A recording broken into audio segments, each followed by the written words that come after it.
for the thousands in attendance and the millions watching around the world. Ladies and gentlemen, let's get ready to rumble!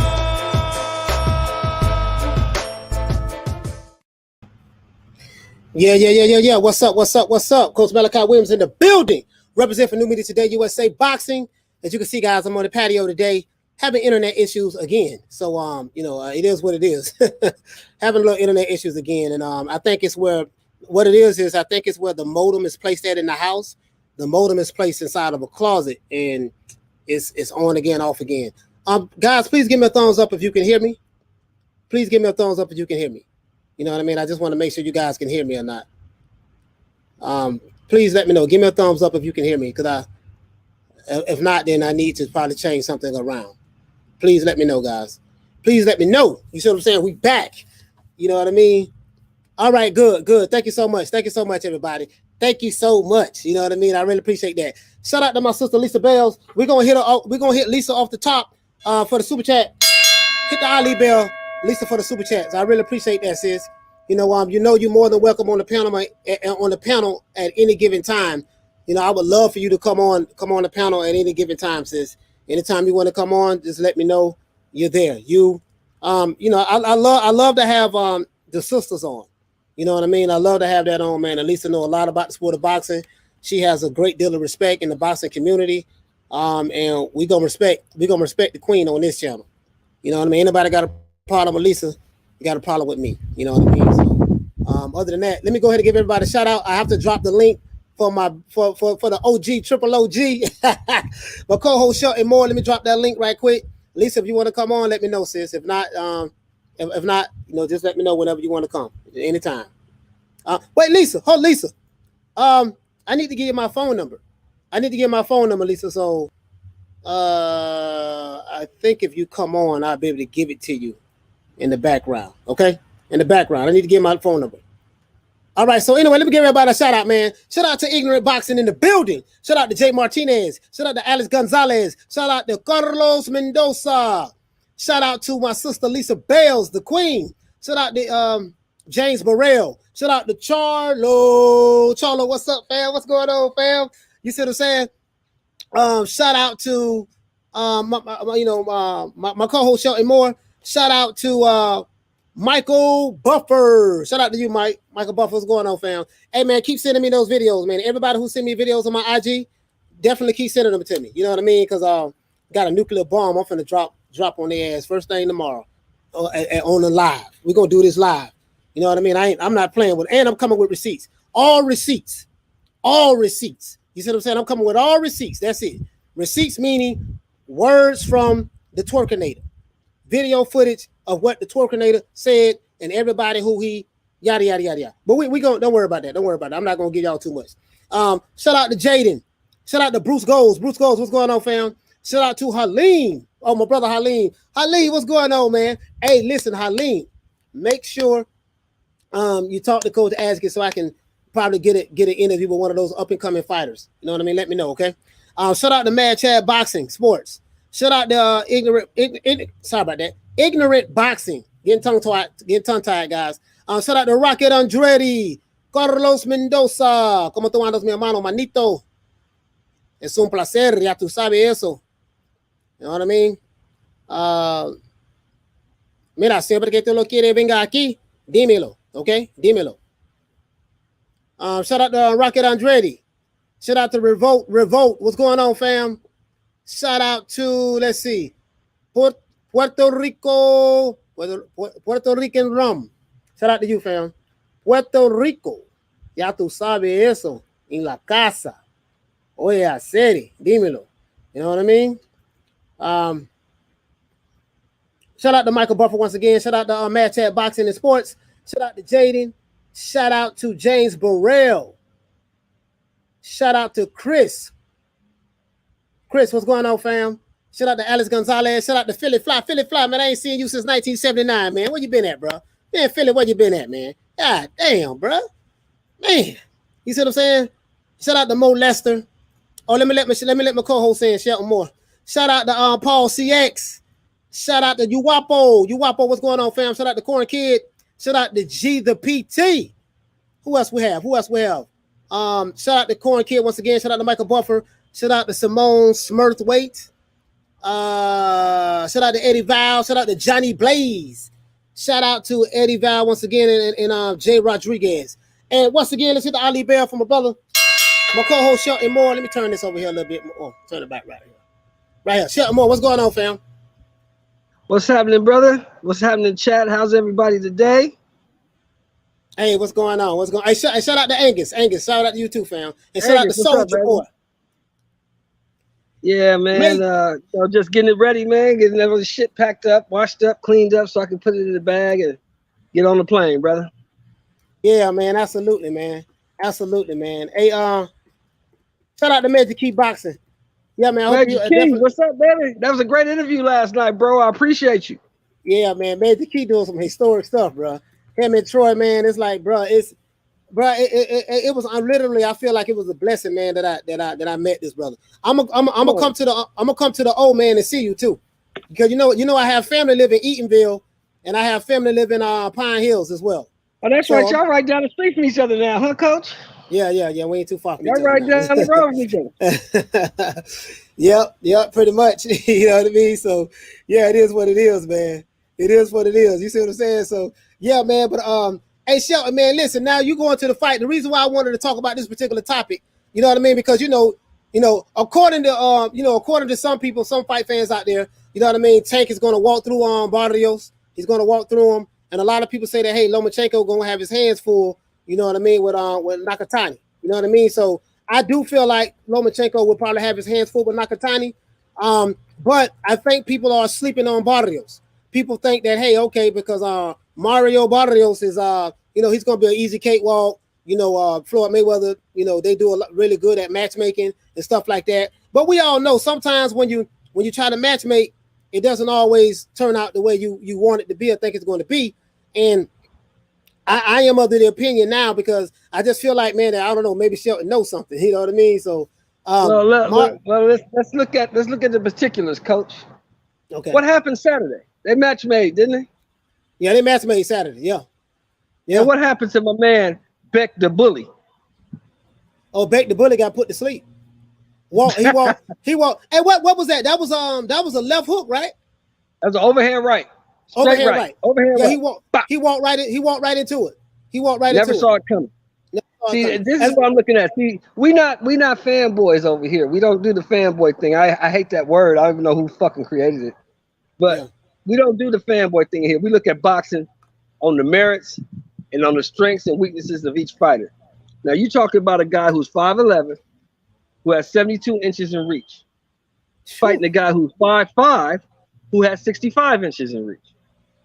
Yeah, that's he giving up a lot. We're talking about a young 25-year-old undefeated fighter who's been at 140 pounds for at least 5 fights.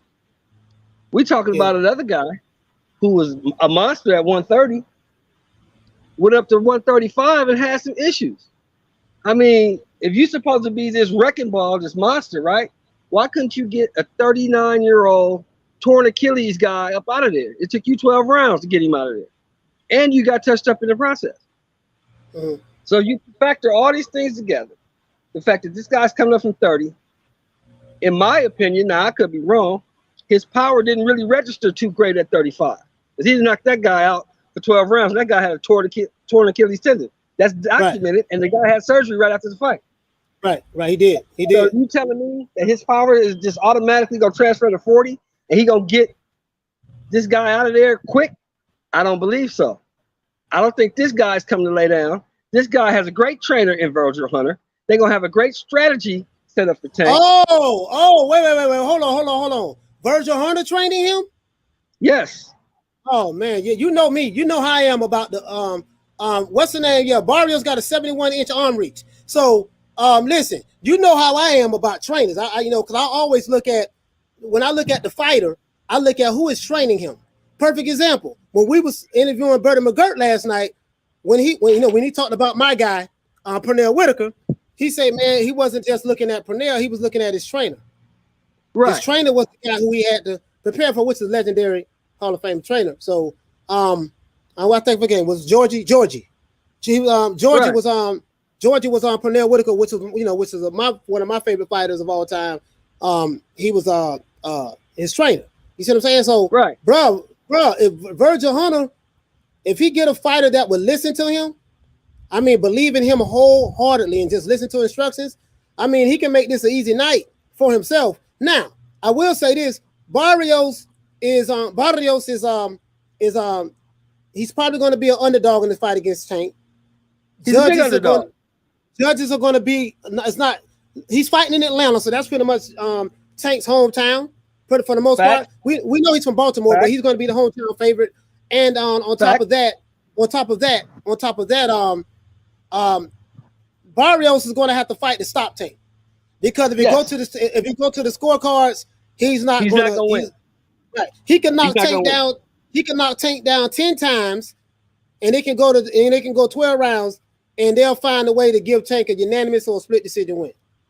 Yes, because we know boxing is very corrupt. So when they go to talk about corruption in the sport of boxing, well, let's not just say it's corrupt, because when it's white fighters fighting black fighters, it's also corruption when black fighters, if they are heavily favored, if you don't stop them against someone who is a heavily underdog, when you're dealing with a powerful entity with Floyd Mayweather, who's linked up with Al Heyman, they're going to be their judges. So it's going to be PBC judges. It's probably going to be their referee. It's going, you know what I mean? So everything is going to be in their favor. Everything. So let me address this right quick, Coach. Rocket Andretti says Virgil Hunter couldn't help Amir Khan with Crawford. Nobody could have helped Amir Khan with Crawford. I wouldn't give a damn if you dug up Eddie Futch. It wouldn't have helped Amir Khan with Crawford. That's different. That's different. Amir and Khan now my man Paul CX says Tank been sparring Michael Fox. Though he's massive, like 6'3", 6'4", and an 80-inch reach, and that's fine. Tank been sparring with Michael Fox. Can Tank translate that to Mario Barrios? See, here's the thing about fighting, people. If you ever been in the ring, I have, Coach has.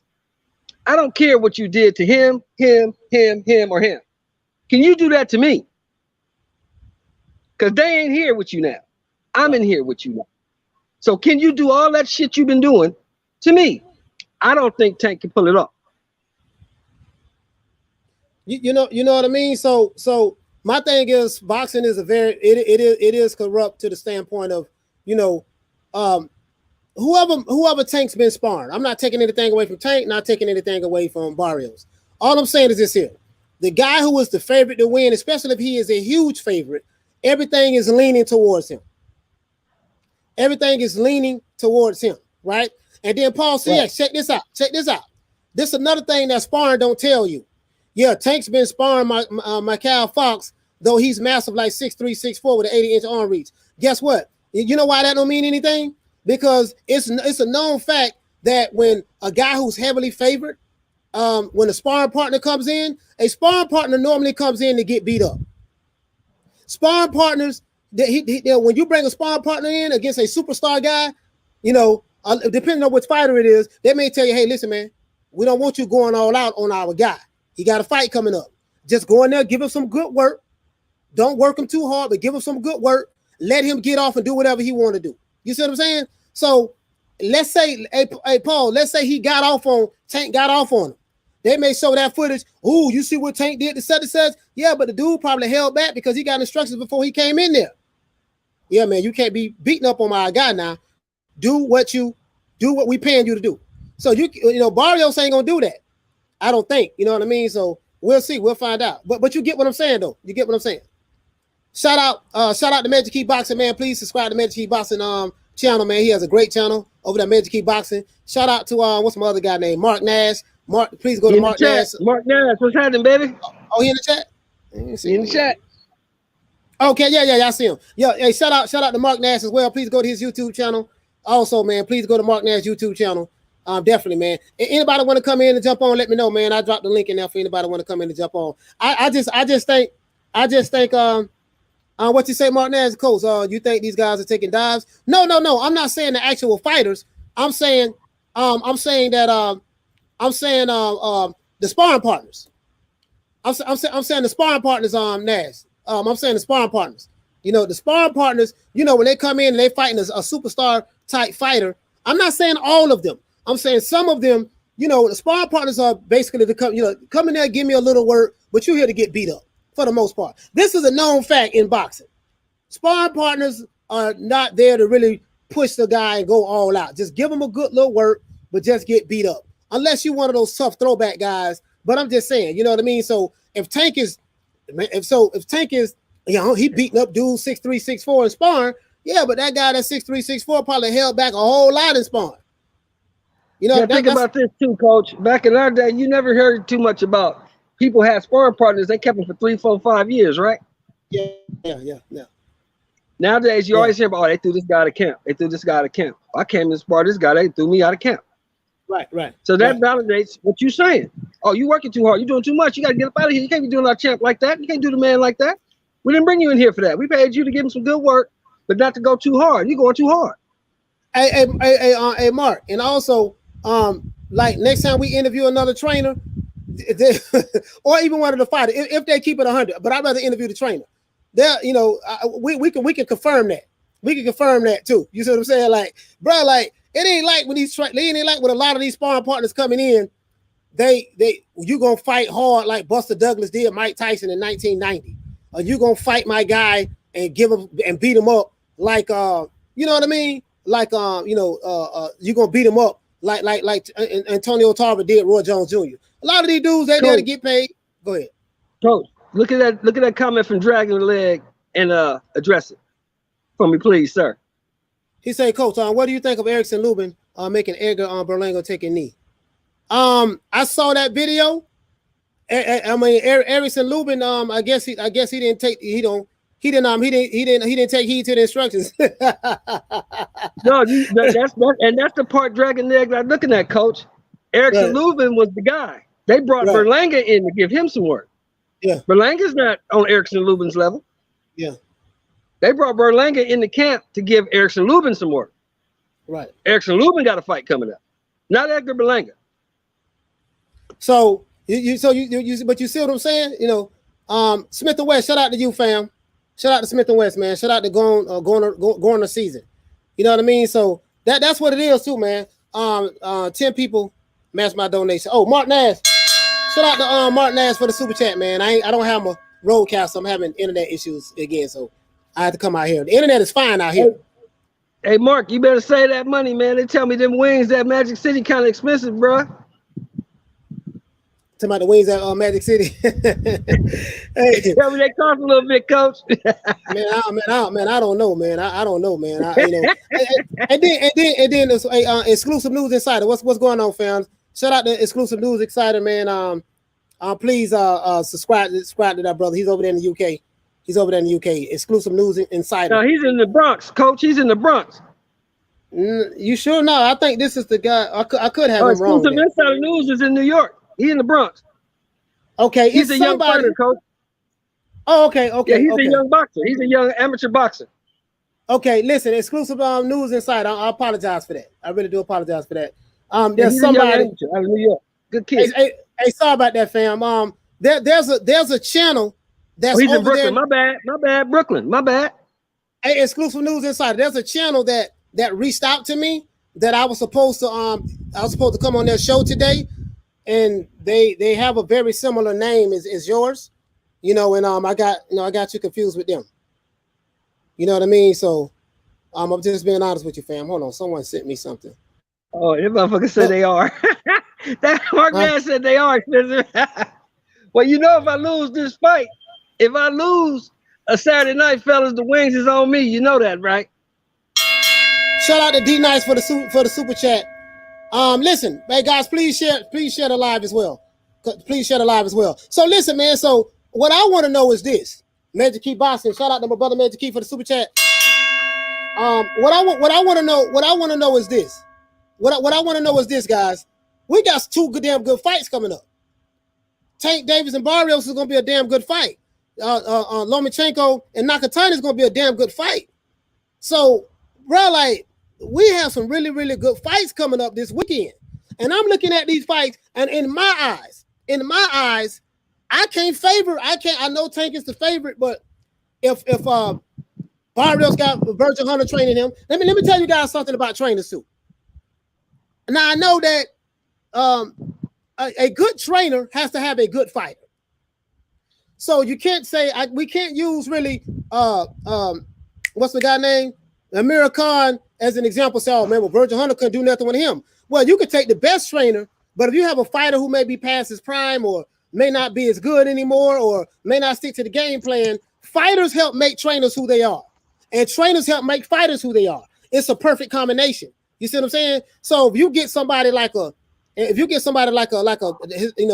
Futch, and Eddie Futch was to get a sorry no-name fighter like a Joe Blow, if he can't do nothing with the fighter because the fighter is just not, he doesn't have the talent. So, then guess what? You may say, hey, that trainer may not be a pretty good trainer. But if you take somebody like Eddie Futch or someone like our brother Buddy McGirt, and if he can take a fighter that's a good fighter, may have good, decent footwork, and he's willing to listen and really execute the game plan and be disciplined and listen and trust his trainer. You see what I'm saying? Because when that fighter goes to war, his trainer is going to war with him. That trainer is like him and that fighter mind has to be one and the same. You see what I'm saying? What do you think about that, Shelton? I think Shelton froze up. But you get what I'm saying, guys. That trainer and that fighter has to be one in the same. That trainer and that fighter, they mind when they go in the ring has to be one and the same. To me, that's what makes a dynamic pair when it comes to a trainer versus a trainer and a good fighter. And then when that fighter does well and does real well, he brings more spotlight on the trainer. You see what I'm saying? So the more success that the fighter has, the more recognition that the trainer gets, right? And vice versa. You see what I'm saying? So it's one and the same. So I just, if Barrios is a really, really good, talented fighter and he's going to listen, I can see a lot of, I'm a firm believer, guys, in a good big fighter beats a good little fighter any day of the week and twice on Sundays. I just believe that. Honestly, I just believe that. You know what I mean? I really do. I honestly believe that. You see what I'm saying? I understand Tank is Tank Davis, and he's supposed to be the best fighter on the planet Earth. I get the narrative. I get that. I understand all of that, guys. You know what I mean? But this ain't gonna be no walk in the park for Tank. So if Tank struggles or catches hell, don't be surprised. You see what I'm saying? Don't get caught up in the hype of, this Tank Davis. And he's been steamrolling those small little flat-footed Mexican fighters, and this is gonna be the guy that he's gonna steamroll. Nah, I don't, you know what I mean? So that's all I'm saying, guys. Drop the link. Okay, all right, Shell. I'm gonna drop the link right now. That's all I'm saying. And then we already know Lomachenko gonna catch hell with Nakatani. I can tell that right now. Nakatani got dog in him. Lomachenko gonna catch hell with Nakatani. You see what I'm saying? And Tank may catch hell with Barrios. So we're going to see. And if I was Barrios, I would look at it like this. I don't have anything to lose. Exclusive News Insider. What you say, fam? And this message can move. Absolutely. Hey, listen. Hold on. Hey, let me get this brother on here, man. Exclusive News Insider. You want to hop on, brother? Hop on. Let me make sure I'm subscribed to your channel. I'm doing that right now. Do you see what I'm saying? Now, yeah, I got them both losing, coach. I got Loma losing and I got Tank losing. I don't think Nakatani is going I think Loma is small for 135. I think Nakatani is going to bully him, pressure him, beat him up, and stop him. Yeah, I got Loma is not what you guys think he is. I know what we've seen from Lomachenko, but I'm telling you what I've seen, and this is just my opinion. You don't have to agree with me. That's fine. Lomachenko is not what you think he is. Lomachenko is going to get stopped Saturday night. I'm not gonna lie. I disagree with Shelton on this. I don't think Lomachenko is going to get stopped.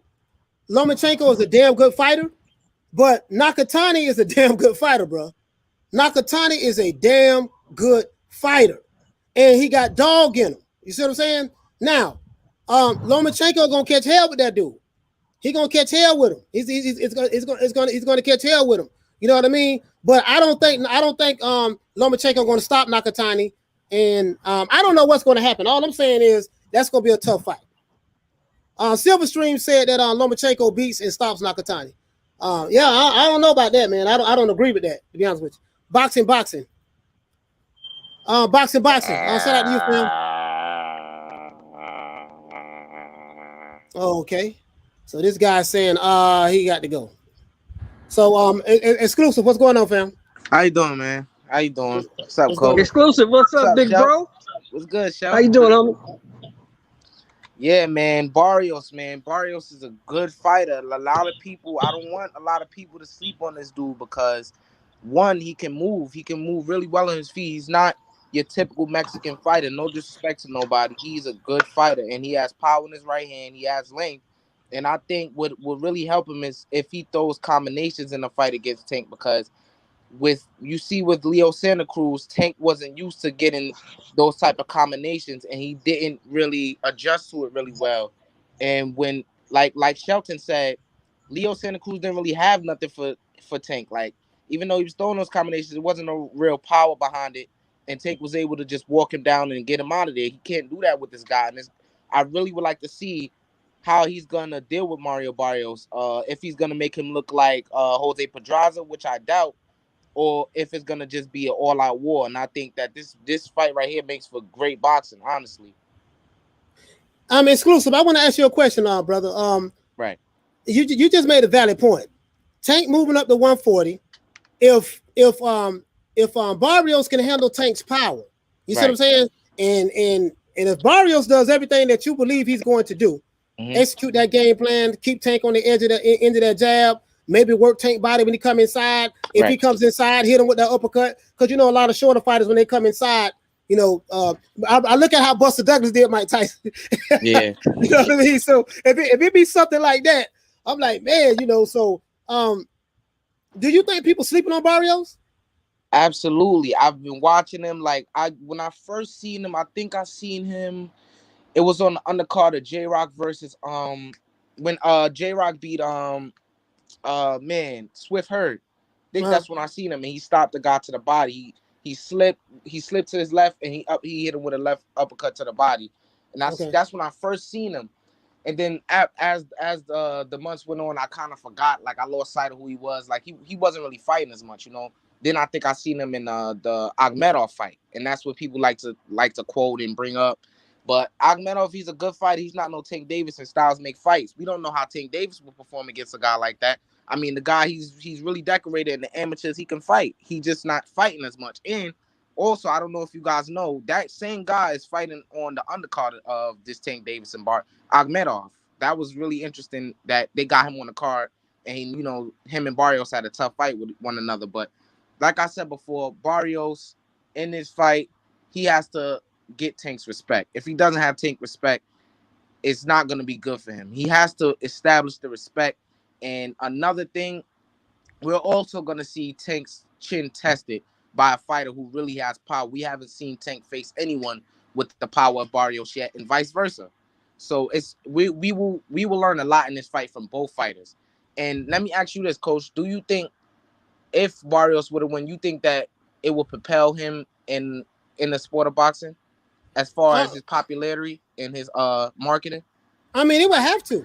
In my opinion, it would have to, because if Tank, this is the thing. Tank is a heavily favored, he's favored, right?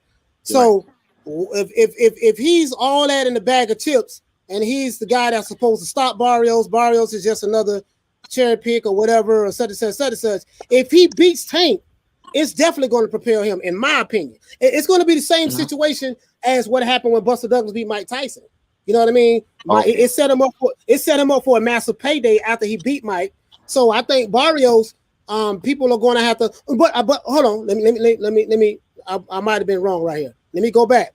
People may say, "Oh man, Tank was too small. He moved up. Barrios beat up on a little guy." So they may try to. That may be the counter argument. That's definitely going to be the narrative. Don't say maybe. That's definitely going to be the narrative if he loses. But I'm looking at Mark Nash's comment. D says didn't adjust. Bro, he knocked him out cold. He did, Mark, but he didn't have to adjust. See, you got to understand something about boxing, Mark. Go back in history and listen to the post-fight of Holmes Cooney. They asked Larry Holmes, you stop throwing a jab and you start walking him down in the 12th and 13th round and you got him out of there. Larry Holmes said, yeah, because there was nothing coming at me that worried me. I didn't have nothing. If he's not throwing anything at me that's going to stop me, I'm just going to walk him down and get him out of there. And that's what he did. Yeah. Tank has not faced anyone in his career that was throwing punches at him that Tank was worried about. Right. Same thing Exclusive said. He didn't have no respect for those guys. He gonna have respect for that right hand once he gets hit by Barrios. I guarantee it. This is a bigger guy. He gonna come into the fight about 155 pounds. Right. Don't forget that. Ain't no rehydration clause in his contract. He gonna weigh in at 140 and probably come in at 155. Tank ain't been in there with nobody that big, that long, that skilled, that young, and that hungry. Tank gonna have a problem. Now, if Tank wins this fight, I give him all the respect in the world. I just don't think he gonna win it. Right. And that comment, Coach, that was a good comment before this one right here. That was a good comment right there. Which one? He said this one? Yeah, but I got like what he's saying, like you could say that for Tank too. Like he's saying, like in Tank does have good defense, he has good footwork, things that we haven't seen him use in a while, since probably the Pedraza fight where he was really his first real test. And we haven't really seen Tank do a lot of things because he's fallen in love with his power. That doesn't necessarily mean he doesn't have it. We just have to see it. We haven't seen it, especially as, lately. You know what I'm saying? And Tank's defense in his last fight wasn't good neither. So what this guy's saying is, I don't know. Yeah. He's saying Tank stops Mario's if his power goes up with him. Even if his power goes up with him, that doesn't necessarily mean he's going to stop him because the bigger guys, a lot of times they can absorb the power. Listen, we just saw that this weekend with Jamal Charlo versus I forgot the guy name he fought. Montiel. Jamal Charlo's supposed to be this big power puncher, right? Right. Montiel moved up. He started, I think, when he started at 154 or something like that. I don't know, 147, I believe. 147. He started out at that, right? Started at 147, Coach. Jamal Charlo hit this man with everything in the kitchen sink, and he ate it. Right. Now he did get hurt a couple of times, but of course Barrio is a lot better than Montiel. He's better than Montiel. So I'm just saying, like, just because you got power don't necessarily mean it. Don't necessarily mean that means you're going to stop the guy and get him out of there. If that guy can take your punch, and then if you can't take his punches, especially if he's hitting you hard back, then that's what I want to see, man. I want to see if if he, I want to see a good fight because there's a possibility, guys, that one of these guys is going to get upset this weekend, or it could be both. You see what I'm saying? So, if you saying Tank should walk through him, or whatever the case may be, I want you to keep that same energy because if Tank loses, and I'm not saying he will, I'm not saying he won't, but if Tank loses, don't take nothing away from Barrios. Don't say, oh well, man, the narrative is really he ain't did nothing. He just fought a smaller guy. But wait a minute, this smaller guy was a 5,000-to-1 favorite. Everybody on the planet. He's the monster. Tank is the pay-per-view star. He's the monster, right? He's fighting in Atlanta, kind of like his hometown. He has his own judges. I'm pretty sure pay-per-view. I mean, Floyd Mayweather made sure they got that happen. They have their favorable judges. They're gonna have their referee. This is a sport of boxing. It's how it goes.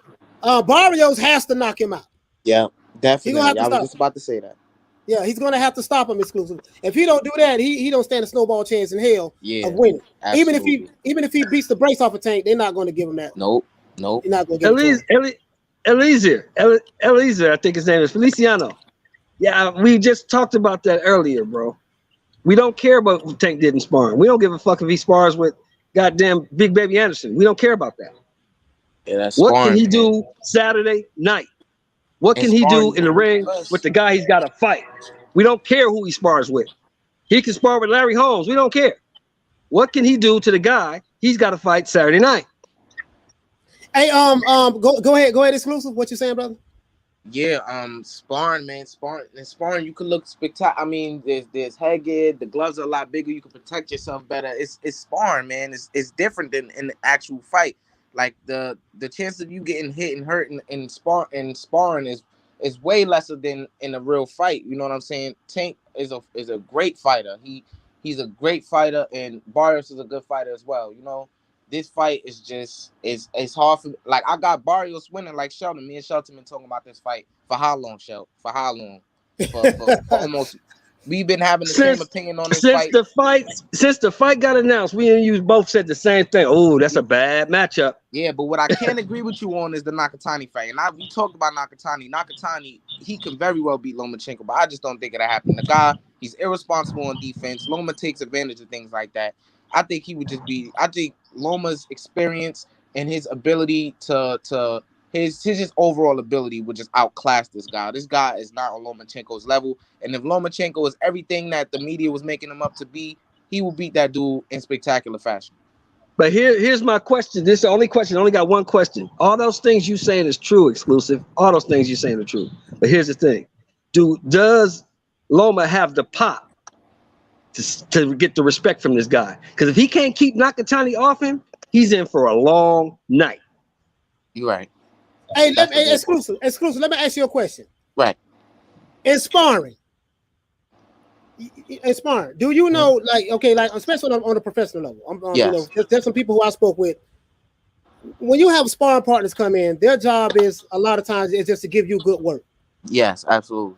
So when someone says, "Oh man, he beat this dude up in sparring, or he did this and he did that," okay, but what does that really mean, though? You know, a lot of times, like I've listened. I talked to John David Jackson because he lives here in Miami. I talked to John David Jackson, and he told me, he say sometimes, man, you know, you have a sparring partner come in, you can't hurt you. We don't want you hitting them too hard or going too out. You know, just give them some good work. Giving them some good work. You know, so giving them some good work just mean make them work a little bit, but don't go all out. Don't hurt them. You know what I mean? Don't hit them with too tough of a shots. Are you familiar with that going on in gyms? Yes, absolutely. And one gym particularly, I was able to watch closely how Otto Wallin was training. He was sparring some really, really big dudes that was hitting hard, and like you just have to have class, man. In the sport of boxing, you have to have class. Like it's not wise to say, oh, you did this to this person in sparring, or you did this to that. Because when you get in the ring and you have an actual fight, it may look different. You know what I'm saying? It's gonna look different. And I've seen things like that with people who have sparred and they said, "Oh, I beat this guy up, But say if they would have, like, take for example, like, did you hear about Teofimo Lopez when he sparred a guy named Rayo Valens? He trained. Yes, sir. I know you're talking about. Yeah, like that guy, he stopped Teofimo to the body. Teofimo admitted it. But do we really think that guy will beat Teofimo in the actual fight? Absolutely not.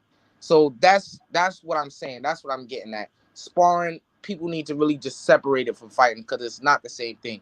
And when you're sparring, when you're getting work from people, it's not always wise to just go in there and try to get a guy out of there, especially when you're trying to learn. You feel what I'm saying? You have to learn different things of boxing. Boxing is not just going in there and try to get somebody. It's about building your knowledge for the sport and building a great knowledge for when you get in there, you know what to do. It's all about scenarios and experience, in my opinion. Let me ask you another question. This is another question I want to ask you exclusive. I'm glad I have you on. Is there a reason that you can think of why Tank had an opportunity to fight Lomachenko? I remember Lomachenko was calling him out. This was before Lomachenko lost to Teofimo Lopez. But for whatever reason, Floyd Mayweather didn't want to make that fight. Whatever reason. Right. Why did Tank skip the entire 135 division? I don't want to hear nothing about he fought somebody at 135 and got the regular belt. He fought a very, very low caliber, flat-footed Mexican guy, which is the only problem I have with Tank is this. He fights the same caliber fighters. Flat-footed Mexican fighters. They have no athleticism. They're right there to be hit every time. That's my only problem with Tank. Matchmaking, right? So I've never seen Tank in there with an athletic guy. Now I will say what the brother name that had the torn Achilles who we fought? Oh, Gamboa.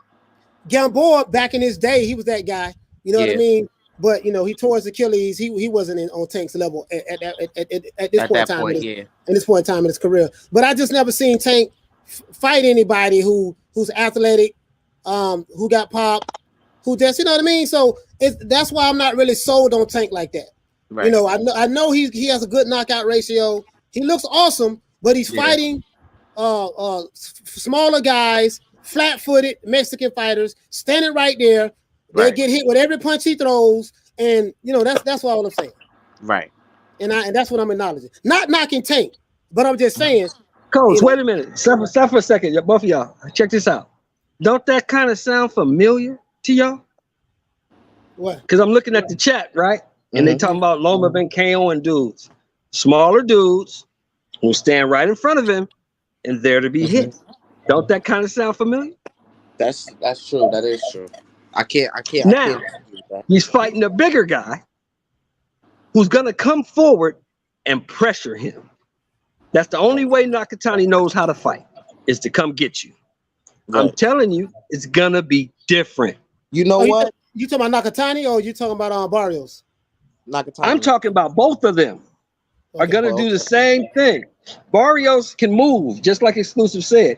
He's not going to stand right in front of Tank to be hit. Right. Nakatani is coming right at Loma. He's not going to stand there, be slow, he's not going to do any of that. He's bigger than Loma. He's stronger than Loma. Loma is small for 135. This guy going to come right at him and try to maul him. But this what Exclusive is saying though. You know, I agree with him on this. Nakatani is defensively irresponsible because he will get hit. We seen he did struggle in his last fight, but he showed me he had dog in him. Right. Even though he got knocked down a couple times, he ended up stopping that dude. So that's what I was gonna say. What happened to that dude, Coach? That's all I was gonna say. What happened to that dude? Yeah. He stopped him. You know what I mean? So but Loma been fighting little guys. Loma is a little guy who been fighting little guys. Now he's fighting his first big guy. Well, second big guy, because he fought Tio. You see what happened to him there with a bigger guy. He did fight Linares too. He fought Linares. Yeah. He fought Linares. Why? Let me ask you a question though. This for everybody in the chat. Why Tank haven't fought? Tank had the opportunity to fight. Why he not fighting Tio? Why he pretty much skipped 135? I know he fought one guy at 135, but why he wouldn't fight Lomachenko? You know the answer to that, Coach. Exclusive, you know the answer to that too. Yeah. But I want to know what they got to say. You know the answer to that. Why he won't fight Nakatani or none of those guys like you 135? I mean, you had some fights to make at 135. Because he can't, Coach. He can't make the weight. Yeah, that has to be what it is. I mean, like for him to go to 135, have one fight, and then say out of his own mouth that he did not feel comfortable at 135. Now he's being hypocritical going up to 140 fighting Barrios. You just said at 135 he didn't feel comfortable. So how are you going to be comfortable at 140 and you actually are a 130-pound fighter? That makes no sense. And what I'm hearing now is, and this just from a lot of Tank's fans, man, once he get by this fight, he gonna fight Josh Taylor.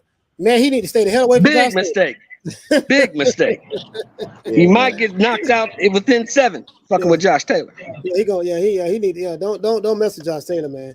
They don't mess with Josh Taylor because I saw Josh Taylor fight Prograis, and I think that fight could have went either way, but that boy got dog in him. He's very athletic, he sets traps, he can punch. He's tall. Josh Taylor's what, 5'11"? 5. You know what I mean? I think he's about 5'9", 5'10". Hold on, let me see. Now here's the question, Coach. Let's say Tank wins this fight. Right. Fight Regis then. Fight Regis. He's not gonna fight Regis, man. No, he ain't gonna fight Regis. Hell, no. He Tank beat his ass. Regis Prograis beat his ass. Yeah, Regis Prograis beat his ass. Yeah, I mean, one thing I say about Floyd Mayweather, he matchmakes his fighter very well. He puts Tank in there with the right guys that's going to make Tank look like he's the greatest featherweight, lightweight champion in the history of boxing. I give him that. And Teofimo acting weight, I don't like the way how Tio got big headed. He was about his humbleness, but I'm looking at it now like Tio has the right to be the way he is. Like amongst all the young fighters in boxing right now, amongst all the young fighters today, he has been tested the most. Richard Comey is a tough fighter. He hits hard. Nakatani is a tough fighter. He hits hard. He's athletic. All of that. Lomachenko, recognized as one of the pound for pound fighter in the world. He beat these guys, and some people like to discredit, Richard Comey's not that good. Lomachenko was a hype job. Nakatani's not good. People like to say that, but nobody else is nobody else is picking these guys. Nobody else. Nobody's picking Richard Comey to fight. Nobody's picking Nakatani to fight. And nobody, Tank was supposed to fight Lomachenko. Why that fight didn't happen? You know what I'm saying? Yeah. No, I remember that. Floyd was like, no, we're not gonna make that fight right now. And Floyd was smart. because I think Lomachenko would have made easy work of Tank. With his footwork, with his angles, the power shots that Tank got, Lomo ain't gonna be there to be hit, and he's gonna make you pay if you make a mistake in that ring IQ, ring generalship. I mean, yeah, Floyd did right. He did right. What you think about now? How that fight will play out if Tank fought Lomachenko? He'll get his ass beat. Tank. Tank. If he fight Lomachenko, he'll get his ass beat. If he fight Teofimo Lopez, he'll get stopped. In my opinion. Somebody in the chat said if he wins this fight, they're gonna match Tank up with Mikey Garcia. Don't do it. Don't do it, Floyd. Hey, that's a good fight. That'll be a good fight though. Mikey is a flat-footed. Mikey will stop Tank. Oh hell no! You think so? Mikey will stop Tank. Yeah, Mikey will beat him. Mikey will beat him. He's not ready for Mikey. He ain't ready for that level of fighter yet. He ain't fought nobody on the level of Mikey Garcia. Nobody. No, you're right. He ain't fought nobody on the level of Mikey Garcia. I will say that. Nobody. No. Don't put him in there with him. That was just like that bullshit they was talking about a couple months ago. Let's put Edgar Berlanga in with Gabe Rosado. Don't do it. And now if you want to make some money off the kid, don't do it. Somebody said in the comment post that Gervonta is the next Adrian Broner. I don't think so. And I'm a huge Adrian Broner fan. I don't think he's the next Adrian Broner, honestly. I don't think that. What you think, Coach? You think so? I don't think so. I don't think so. I don't think he's the next Broner. I give him a little more credit than that. I think he got a little bit more dog than Broner. Broner fought everybody. Let's not take nothing from Broner. Broner no smoke. Yeah. You're right about that. But Broner got changed. Broner got changed by Maidana. Maidana changed his whole career. Yeah. That ass whooping Maidana put on him changed his whole career. You notice now Adrian's afraid to let his hands go. He don't like to let his hands go. He don't want to be hit no more. And see, this is the thing, right? And I think and Floyd understands that. He don't want that to happen to Tank. Because ever since again, and I talked about this before on this channel exclusive. When Adrian Broner fought Marcos Maidana, right? Bro, he was never the same fighter. That fight took something out of him. Yeah, you see what I'm saying? It took something out of him. He ain't been the same, man. And for some reason, he won't let his hands go. Nope. And shout out to Y2K for the super chat. He say as soon as Floyd talked about making a Lomo Tank fight, Tank got mad at Floyd and accused Floyd of trying to get him beat. Tank watches Garcia. Stop. I never heard of that. Yeah, I never heard that either.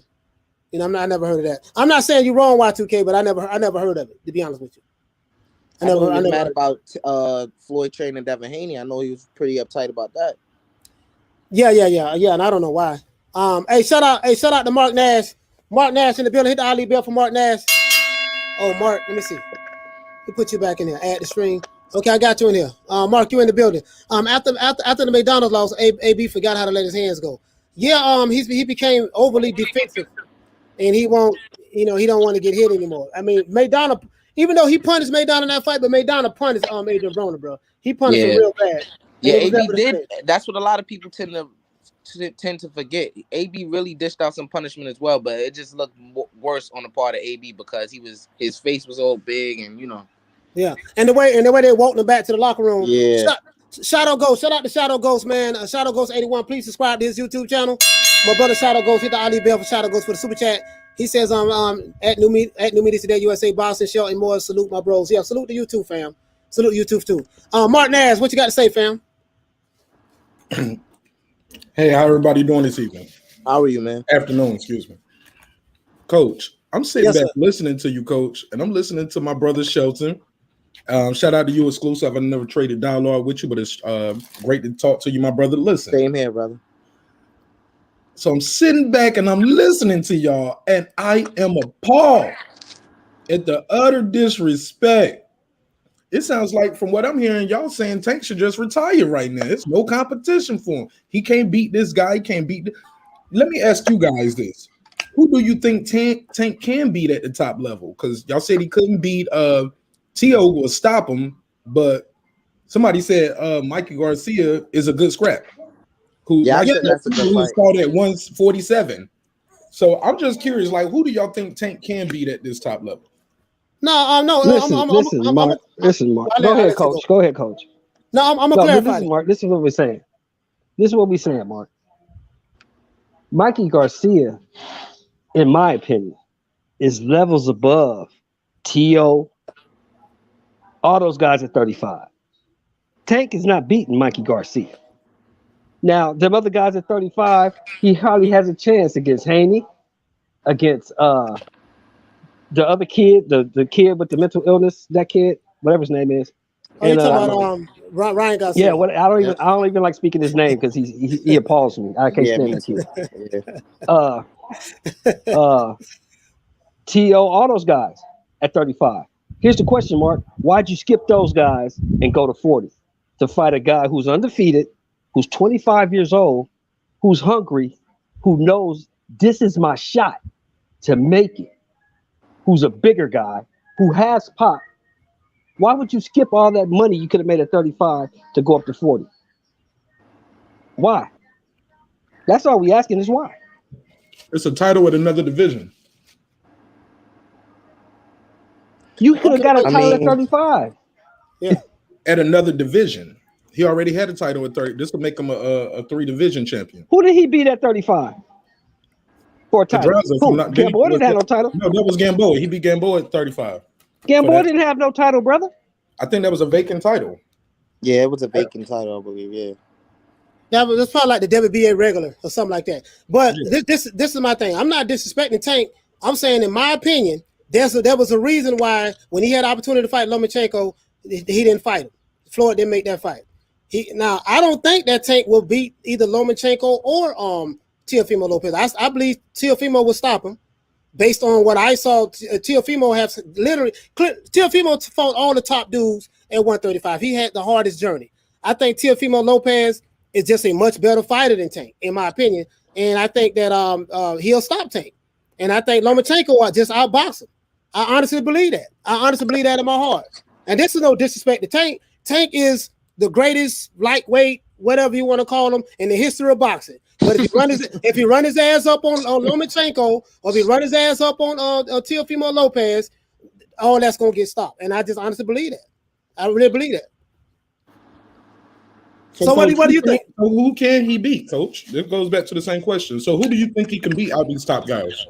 Out of the top guys at 135, well, he ain't gonna. Well, he can't. Well, okay, the top guys at 135 is Teofimo Lopez and Lomachenko. He can't beat those guys, in my opinion. So we're gonna move him out the way.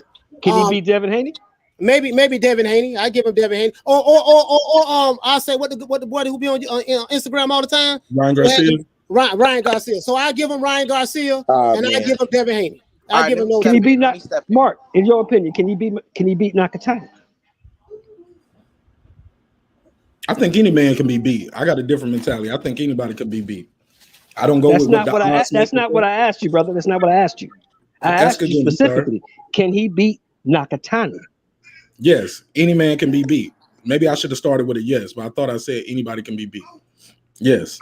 Well, in that case, that kills your argument. Then Tank can be beat. Yeah. I never said Tank couldn't be beat, my brother.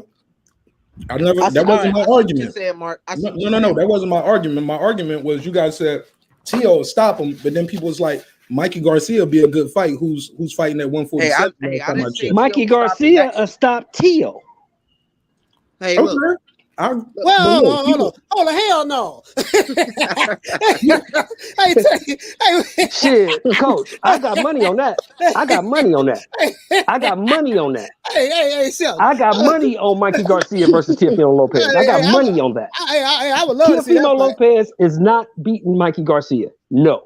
Man, hell no, man. I don't believe that, bro. I think Teofimo will beat Mikey Garcia, bro. No, he will not. He will get stopped. What you say? Mark? Here's another thing. You think he's going to come up from 135 and beat a guy at 147? I doubt it, because we'll be saying the same thing then. Like, why he's not fighting the guys at his weight class, like Devin Haney has been chasing. I think Mikey Garcia ain't fighting at 147. I think he's going to go back down to 140. He can't. Yeah. Mikey Garcia ain't gonna beat nobody, no top guy at 147. I don't see him beating Josh Taylor at 140 after that performance I saw Josh Taylor do. Yeah, me neither. And after the performance that he had with Jesse Vargas, Mikey Garcia, I don't think. Yeah, Mikey's sleeping on silk sheets, man, very comfortably. But y'all know what he means. Y'all know what that means. Mikey got paper. Get your paper. But listen, Coach, this is what I want to ask you guys. I start with you, Coach, exclusive Shelton. Let me ask you guys, what does this say? How great is Lomachenko? Say what you want to say about people say he ain't what we said he was. We seen him lose to Salido. We saw him lose to Tio, right? But what does that say about this man's belief in himself, his character, his balls, whatever you want to say, his cojones, his spirit, the warrior spirit? After a loss to Tio, his first fight bet is Nakatani? That's what I said. Oh my God, man! This man is everything he said he was, in my opinion. Win, lose, or draw. He fighting anybody who got the big name, and I think that says a lot about him. That he wanted the Tio rematch. They said no, but they said, well, he wasn't gonna give us a rematch, so we ain't giving him a rematch. Okay, I get it, but what does that say? That his next fight is Nakatani, your next fight is George Kambosos. Some will argue it should be flipped. I mean, you get what I'm saying as far as the levels. Now, granted, Tio fought Nakatani already, had a tough fight with him. But Nakatani, after that, has proved that, hey, man, he's a monster to be reckoned with. And I just think it says a lot that next fight is not no a soft touch or comeback fight for Lomachenko. This is gonna be a brawl. It's probably gonna be some bloodshed, and I think that says a lot about who he's fighting versus who a lot of these other guys are fighting or not fighting. Oh, no doubt. Lomachenko's he's a fighter. He got heart. I give him that. He ain't scared to fight. I just think he's too small for 135, and he's gonna get exposed on Saturday night. I'm gonna interject on that, Mark. I have to agree with you 1,000%. Lomachenko is one of my favorite fighters. From a skill set standpoint, he's at the top of the line with me. That's what made Teofimo Lopez my favorite fighter. Just seeing how he was able to handle Lomachenko. That showed me how great Teofimo Lopez was as a fighter. Not taking anything away from Lomachenko, but for you to step in there and put on the performance that you did against this guy who was supposed to have been pound for pound number one. He was the Matrix. The media was saying that he was the best fighter in his pound for pound and all that stuff there. That's why I say that. But Teofimo Lopez, this is what I'm saying. Teofimo Lopez and Lomachenko have fought tough competition. They're fighting tough guys, and I just think that they are more battle tested versus the Tank Davis. Tank Davis ain't battle tested like that. You can't give me one fight where it was just a 50-50 fight. It was a struggle. None of that. It just, okay, he's fighting this guy. He's flat-footed. Hey, I'm coming. I got my hands up. Punch me in the face. Punch. He got him out of there. Everybody scream, get the Holy Ghost, start doing the two roll. Go ahead. Sorry about that.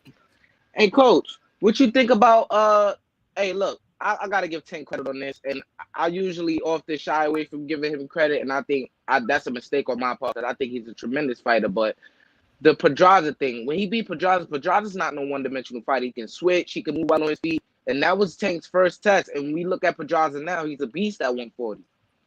Yeah, he is. Pedraza is a beast at 140. But Pedraza ain't really had no pop for Tank.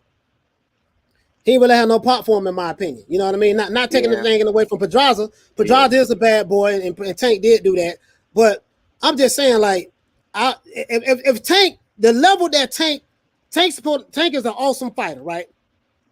He need to fight Lomachenko. Right. That's an awesome fighter. He needs to fight Teofimo Lopez. That's an awesome fighter. He skipped the whole 135 division. He's young. You're telling me, he can't make the weight. Why he can't make the weight? How a fighter that age cannot make the weight? That shows me he has a lack of discipline. You see what I'm saying? Because when a young fighter, Teofimo Lopez make weight. Other guy. Not according to some reports, Coach. Not according to some reports. They say that's the reason that fight got postponed. Hey, but that's speculation. We don't know that for a fact. That's speculation, and we don't know who trying to push a narrative that make Teofimo look bad. So I don't know. I have no actual facts on that. Until I have some hard concrete evidence proof of that's the case, then. But we do know for a fact, proof-wise, that Tank said his camp said that he has trouble making weight. You know what I mean? That's what he said. So how is a guy? How in the hell Nakatani making goddamn weight? How Nakatani way bigger than Tank from a height standpoint? If he can make weight, how the hell Tank can't make weight? So I can't. That's an excuse. That's an excuse to me. You see what I'm saying? Nakatani is way bigger than Tank, but his big ass, tall ass can make weight. But you trying to tell me Tank Davis can't make weight, and that's the excuse we give him? I'm not saying I'm giving it to him or anybody on the panel giving it to him, but it just don't make sense to me. So that okay, shows Coach, me. Here, hold on, Coach. Okay, so make it make sense. Is there not more money at 135 for Tank Davis than there is at 140? Yes or no? Depending on, well, if he fight Josh Taylor, that'll be a hell of a fight. But you're right, 135, it'll be more money for him because he got now. Okay, there's more money. They in the prize fighting business, which means they fight for a prize. Why would you take the smaller prize over the bigger prize? Why?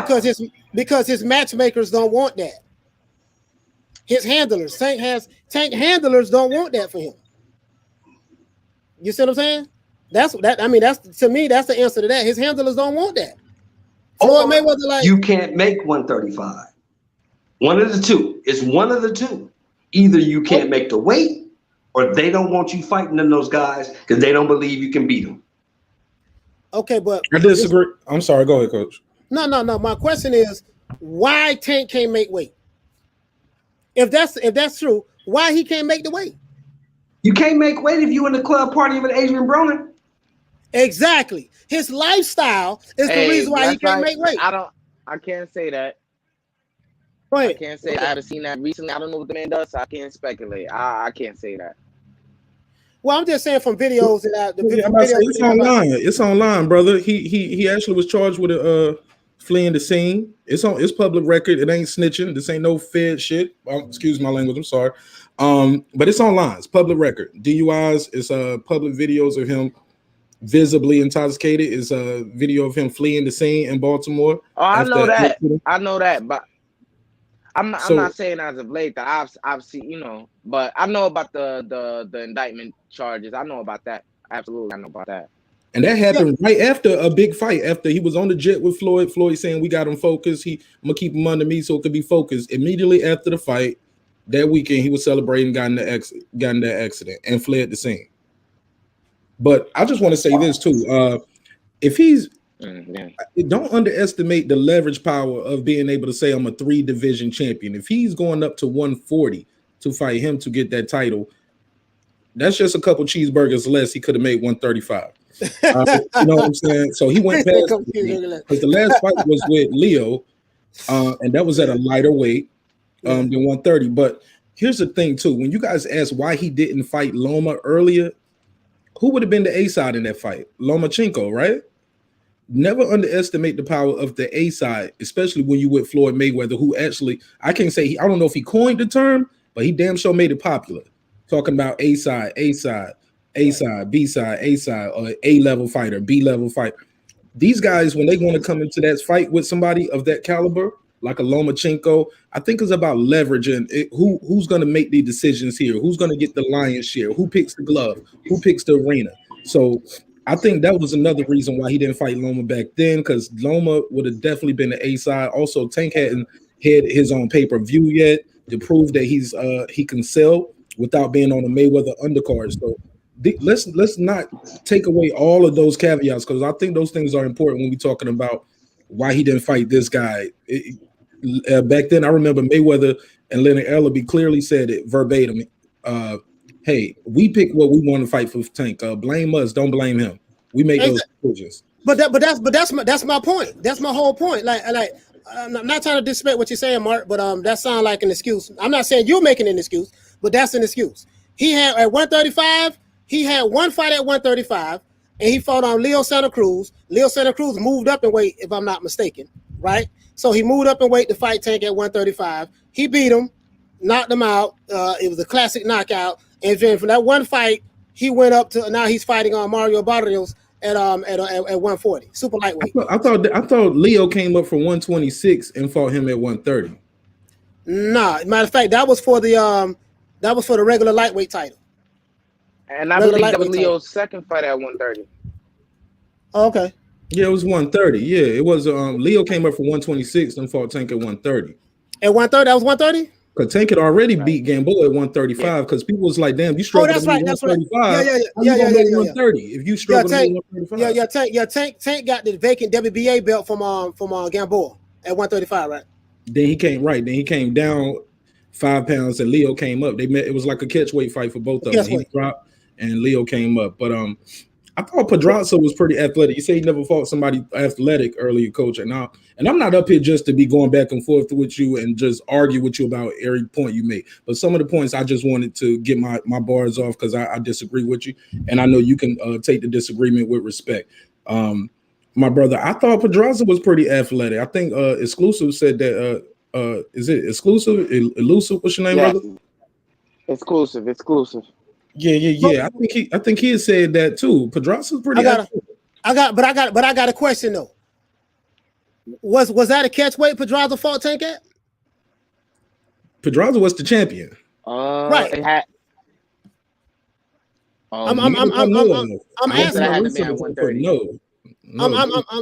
asking. I'm asking because I remember around that time that fight happened, a lot of rumors and speculation was that Pedraza was weight drained to make that fight. That's what I'm saying. I'm not saying that's an excuse. But I'm just asking.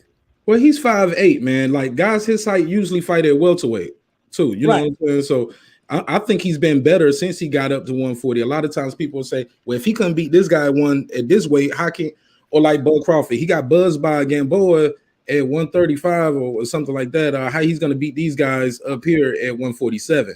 But these guys do drain weight often to get an advantage. So it's often a lot of times guys grow out of the weight. Right. So it's very possible Pedraza had been growing out of that weight for a long time. Like I think Spence is growing out of that 147. Well, he's still looking good. So, and you know, his performances hasn't been lacking as it relates to Spence. You know what I mean? So he's still looking well at that weight. But you got a point on there with Pedraza. I just felt like that Pedraza seemed like he was, because he looks like a totally different fighter right now. You know what I mean? Than he did when he fought Tank. So this is my thing. Yeah. He was undefeated, Coach. He was yeah. undefeated. So that changed your mentality too. You go back to the drawing board, you fire a coach, you realize, hey, what I was doing before was not working. Let me do this. So it's very possible some guys do get better after a loss, and some guys are changed forever. Like Shelton said. Hey, Southpaw Killer, you're right about that, bro. But what I'm saying is, Pedraza at that time, this was the speculation rumor. I don't have any concrete evidence on that. They were saying that Pedraza was struggling to make weight at that time. You see what I'm saying? I'm not disagreeing with what you're saying, but on, Coach, don't you know who you sound like now? Wait, what I sound like? Go ahead. You sound like your boy when you was like, I don't have no concrete evidence, but no. What I'm saying is, you probably don't remember, but I remember it. Like, bro, they were saying that this guy was struggling to make weight. There's a reason why Floyd and them picked this guy, pick him to fight him. You know what I mean? Take the fight him. That's all I'm saying. I'm not, and you know what? It ain't no kind of conspiracy. And you know what I always say, Coach? You know what I always say when I hear stuff like that, right? Yeah, that's an excuse. It's an excuse. If you don't like what's going on, don't take the goddamn fight. All right, cool. I totally agree with that. So when I hear that Tank skipped 135, he had one fight at 135 or whatever, 2 fights at 135, and then he moving up to 140. He didn't fight Teofimo Lopez, or he's not fighting Lomachenko. That's an excuse because he couldn't make weight. Same rule goes. You made weight. If you was able to make weight for Gamboa, and if you was able to make weight, for Gamboa, and now all of a sudden you can't make weight for any of those other guys at 135, that's an excuse to me.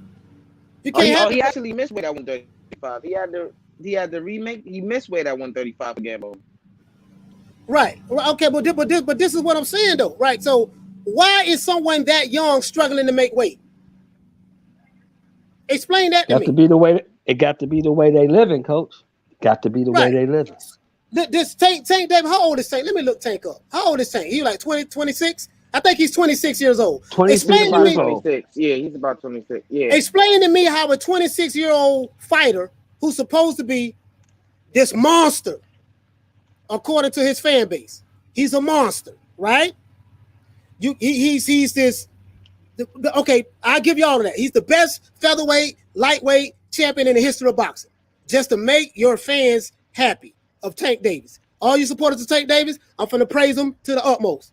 Explain to me how this superstar fighter, best lightweight, featherweight in the history of boxing, cannot make 135 when Lomachenko can make 135, when Teofimo can make, Lopez can make 135, and when Nakatani can make 135, and these fighters are bigger than him. And he didn't fight neither one of them. You have to take this one into account there. Make it make sense. Mark, make it make sense to me, Mark. Go ahead, Mark. I'm sorry, what was the question, Coach? No, the question was, explain to me how Tank Davis, because we're talking about excuses, right? So explain to me, okay, for argument's sake, you can say I made excuses for Pedraza. I give you that. That's fair game. That's fair. Explain to me how a fighter, this massive superstar, best featherweight, best lightweight champion Tank Davis in the world, how come he is struggling to make 135? The excuse is this. Because to me, this sounds like an excuse.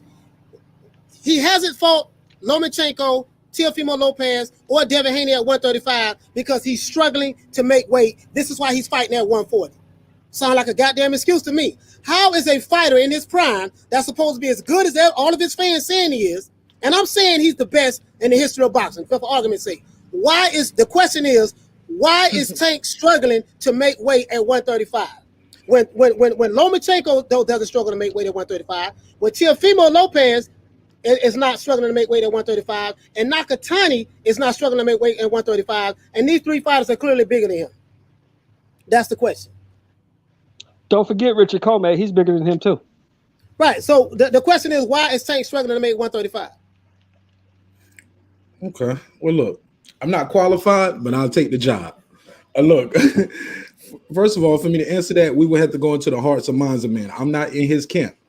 All right. I'm not around, but from what I gather, it could just be pure discipline, Coach. You got to be a fighter 24, 20, what they say, 24/7, 365.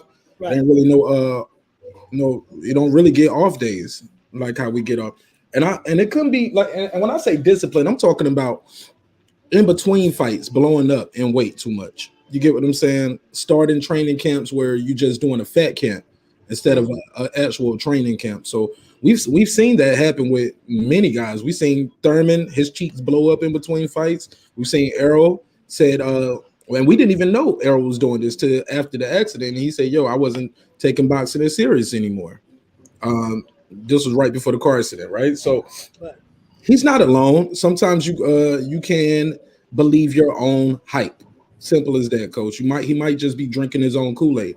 But I really think it's blowing up in between fights. He only lost the title once on the scale. I know I say only like that's a good thing, but since then he has been making the weight. He missed it at 135. Brother, I was at that weigh-in. He came back and he caught the scale. You talking about he didn't catch it on the first go, but he made weight. Yeah, I was there. But he was over a whole. We gonna be there. Let's not forget. We gonna be there Saturday. We gonna be there Friday tomorrow. Exclusive. By your logic, okay, Maul missed weight too, right? But then he came back and got on the scale an hour later and he made weight. You got 2 hours. He made the weight within the allotted time. True or false? Those are the rules.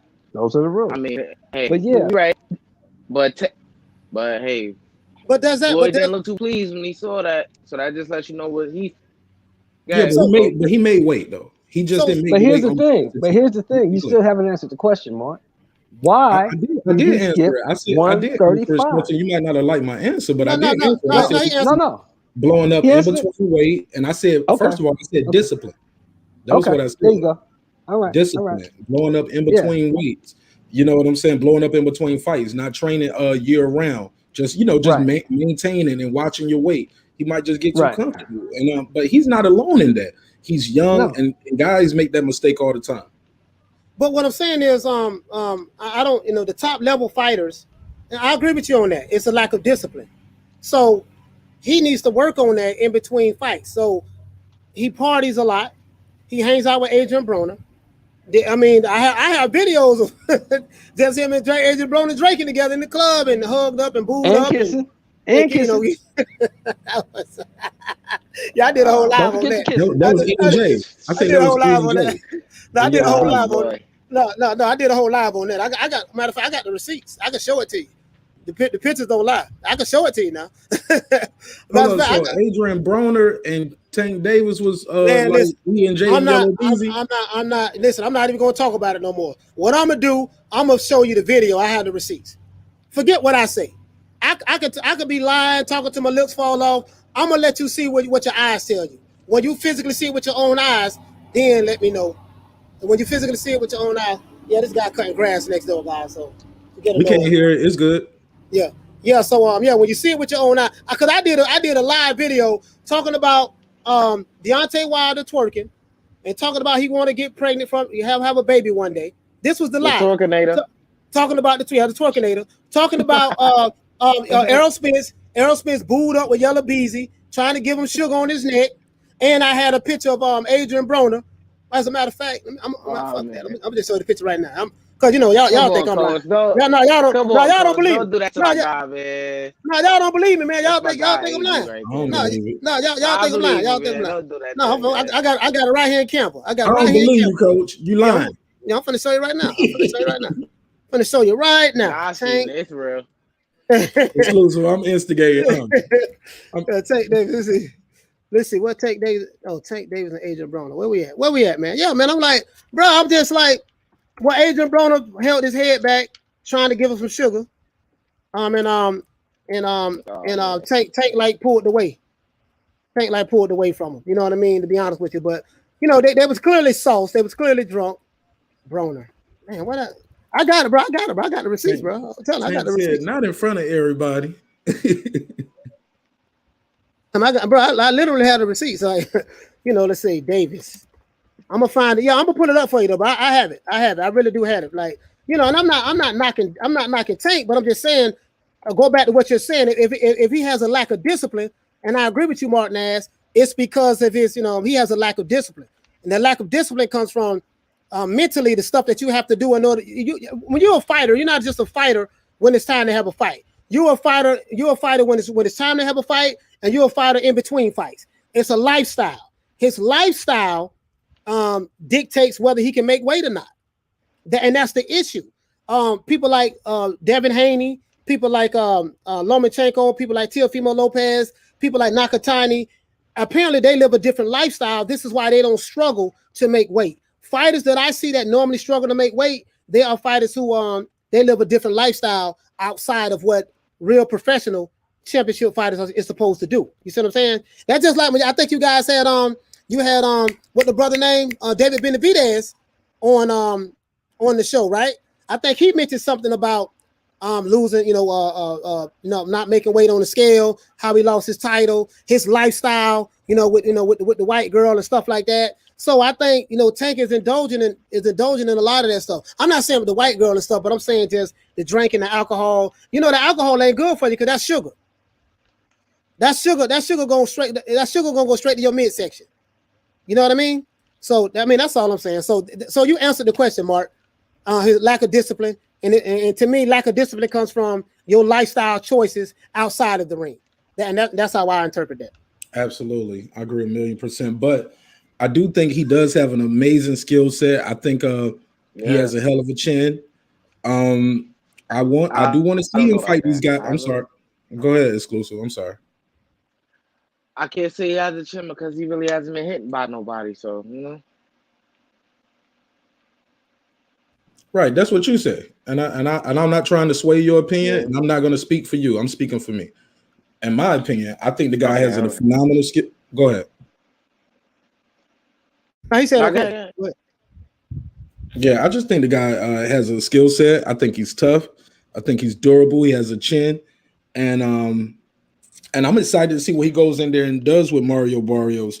I can't pick this fight right now because I do think Mario Barrios has something to lose. His title. I know you said that earlier, Coach. You was like he ain't got nothing to lose.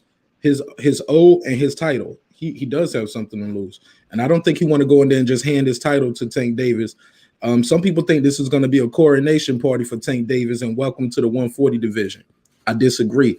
I believe he's going to get hurt in this fight. I think we might see a knockdown, and I believe he might knock Barrios down as well.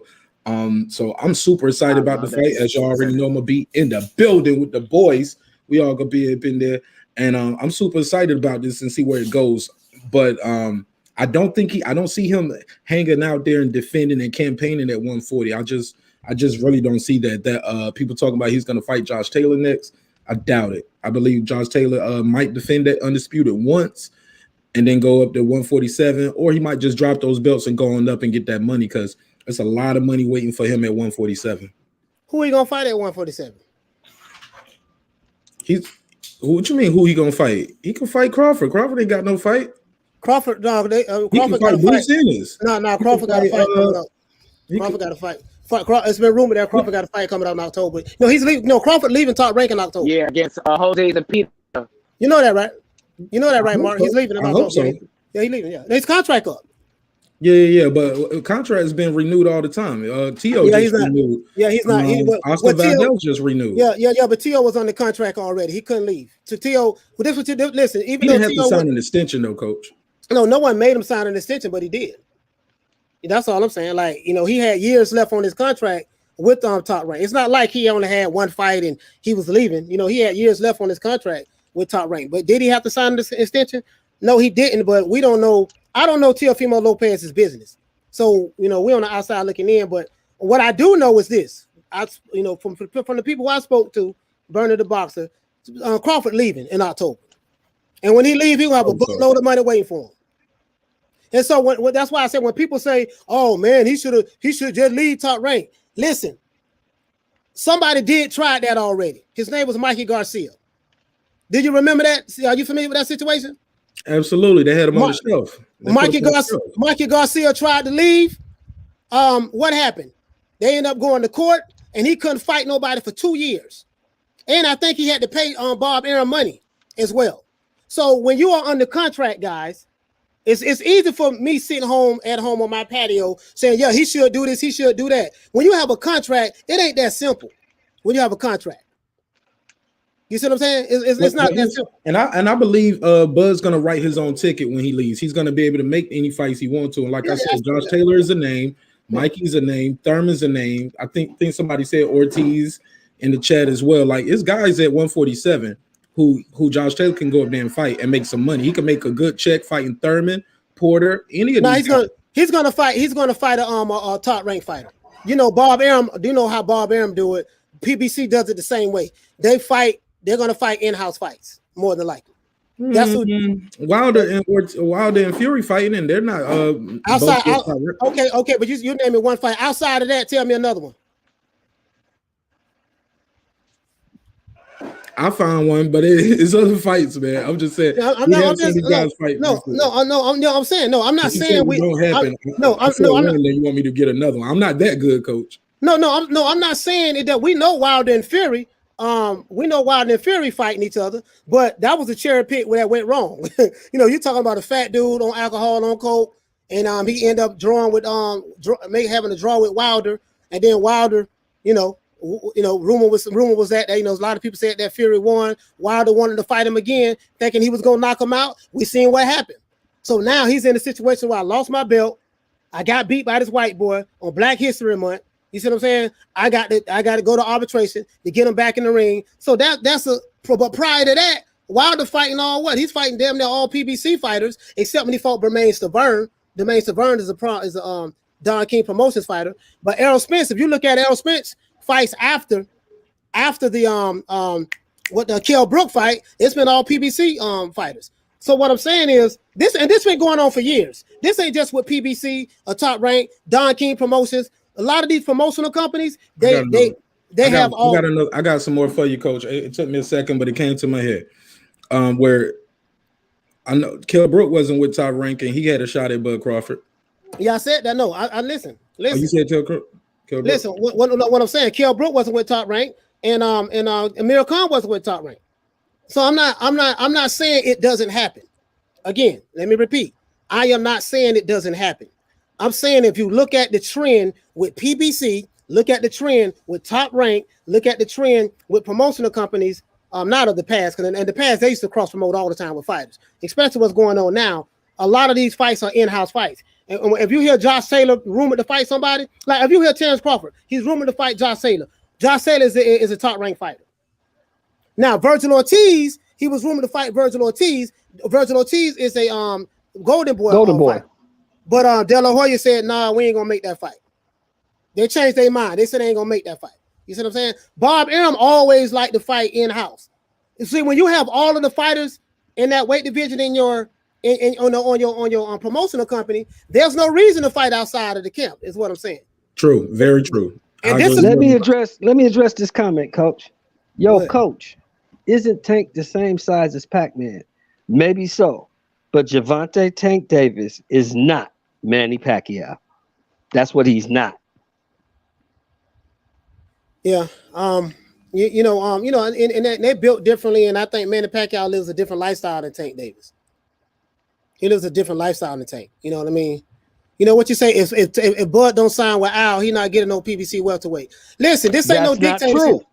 Wait, that's not true. Baltimore Racks. This ain't no dictatorship. Terrence Crawford ain't signing with PBC. I can tell you that.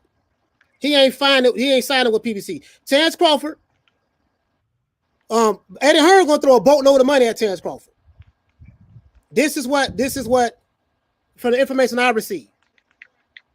But Eddie Hearn gonna throw a boatload of money at him. MTK, he can go to MTK Global, or he can stay a free agent and work exclusively with the Zone, on a fight-by-fight basis, kind of like what Canelo Alvarez is doing. I wouldn't even fuck with the PBC at all. Wouldn't mess with him at all. Because you got Uncle Al over there. Uncle Al over there dictating everything and all this stuff there, and they already feel like that Al Heyman and Terrence Crawford's own promoter Bob Arum is blackballing them. So he has a I haven't talked to Crawford, but I'm just saying if the people who I spoke to is right, he has a bad taste in his mouth about that. They're not going to be locked in with nobody. They're going to stay on the fight by fight basis. Coach, but from what I heard, they was trying to make fights, and it was the fighters, i.e. Sean Porter, Keith Thurman, saying basically Bob was lowballing them. And these are their words. Sean Porter said, just coming to me even with a $2 million offer is not respectful. And I said, man, but you just lost your title. You lost your title. And now you could have unified, and that would have been a bigger fight. But now you lost your title. You do lose some of that. So my thing is, it's not always just necessarily Al Heyman is not giving them the fight or Bob Arum isn't making the fight. These guys said they're not getting enough money to fight Terrence Crawford. Now, wait a minute. Hold on. To your argument. Hold on, Coach. I got this one. To your argument.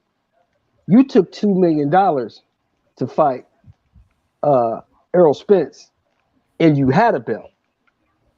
Why is $2 million not enough to fight Terrence Crawford, and you don't have a belt?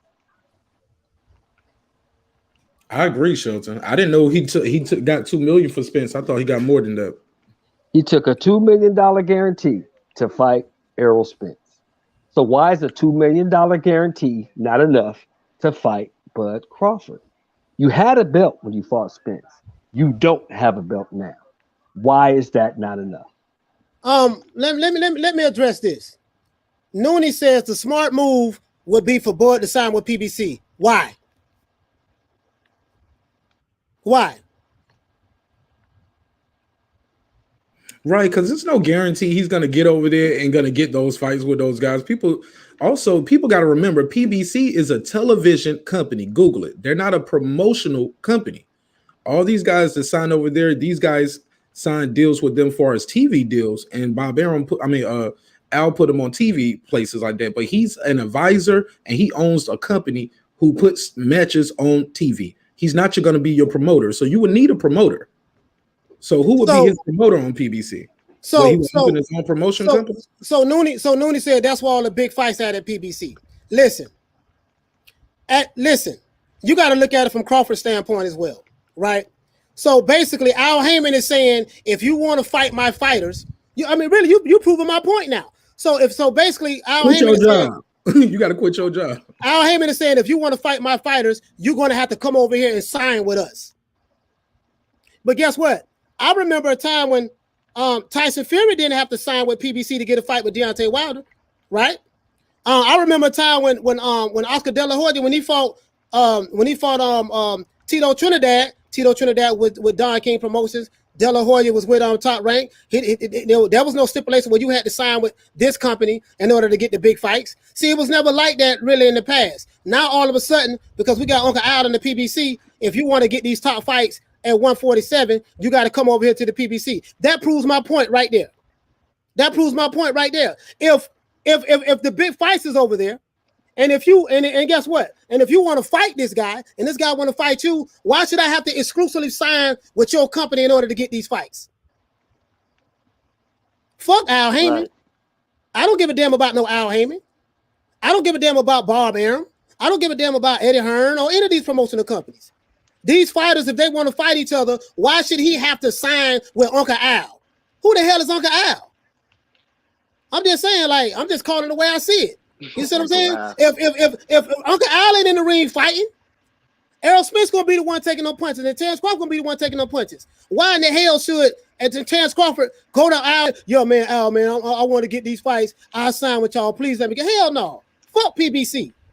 Fuck Top Rank and fuck Matchroom. That's how I feel about it. If these fighters want to fight each other, then they should be able to fight each other. But Errol Spence. Let them know this, coach. Let them know this, coach. Yeah. After this Pacquiao fight, if Spence wins and his next fight is not Terrence Crawford, he is a duck, and that's going to be with him for the rest of his career. You duck Terrence Crawford. Yeah, shout out. Yeah, shout out. Hey, shout out to Mark Remington for the super chat. He said, Coach, you need to see this East coming out of ego about AJ. Yeah, man, I don't follow those channels. Yeah, I don't follow those channels. Yeah. We don't mess with that dude. We don't mess with that dude. Yeah, I don't follow those channels, bro. The only way I know what's going on over there, I have he talking about ego. Bossa No Ego. I call him Bossa No Ego. The only way I know what's going on over there. The only way I know what's going on over there, Mark, I have a lot of subscribers send me videos all the time on my phone and my DM on my Instagram, and they just say, hey man, coach, look at this video and tell me what you think about this. That's the only way. I don't even subscribe to their channels. I don't even go to their platforms. But some of them come over here. Yeah, why, I don't know. They come over here, but I don't know why. You know what I mean? Yeah, but look, I don't even want to get that no more airplay. I'm sorry, Coach. Yeah, go ahead. Hey, Mr. Schultz, and you said if he doesn't fight Crawford next, he's going to get labeled as a duck. I'm gonna be honest. And I hate to say it, but it's a lot of people out there who are going to say the opposite. They're going to say Bud is ducking if he don't bend the knee and submit to the will of what the public opinion is, because people assume falsely that once he goes over there to PBC, he automatically is going to get those guys. They're going to have to fight. That's not the way it works. That's not the way it works. You know that, Mark. I know that. You know that. But they're going to say he's ducking if he don't sign the PBC.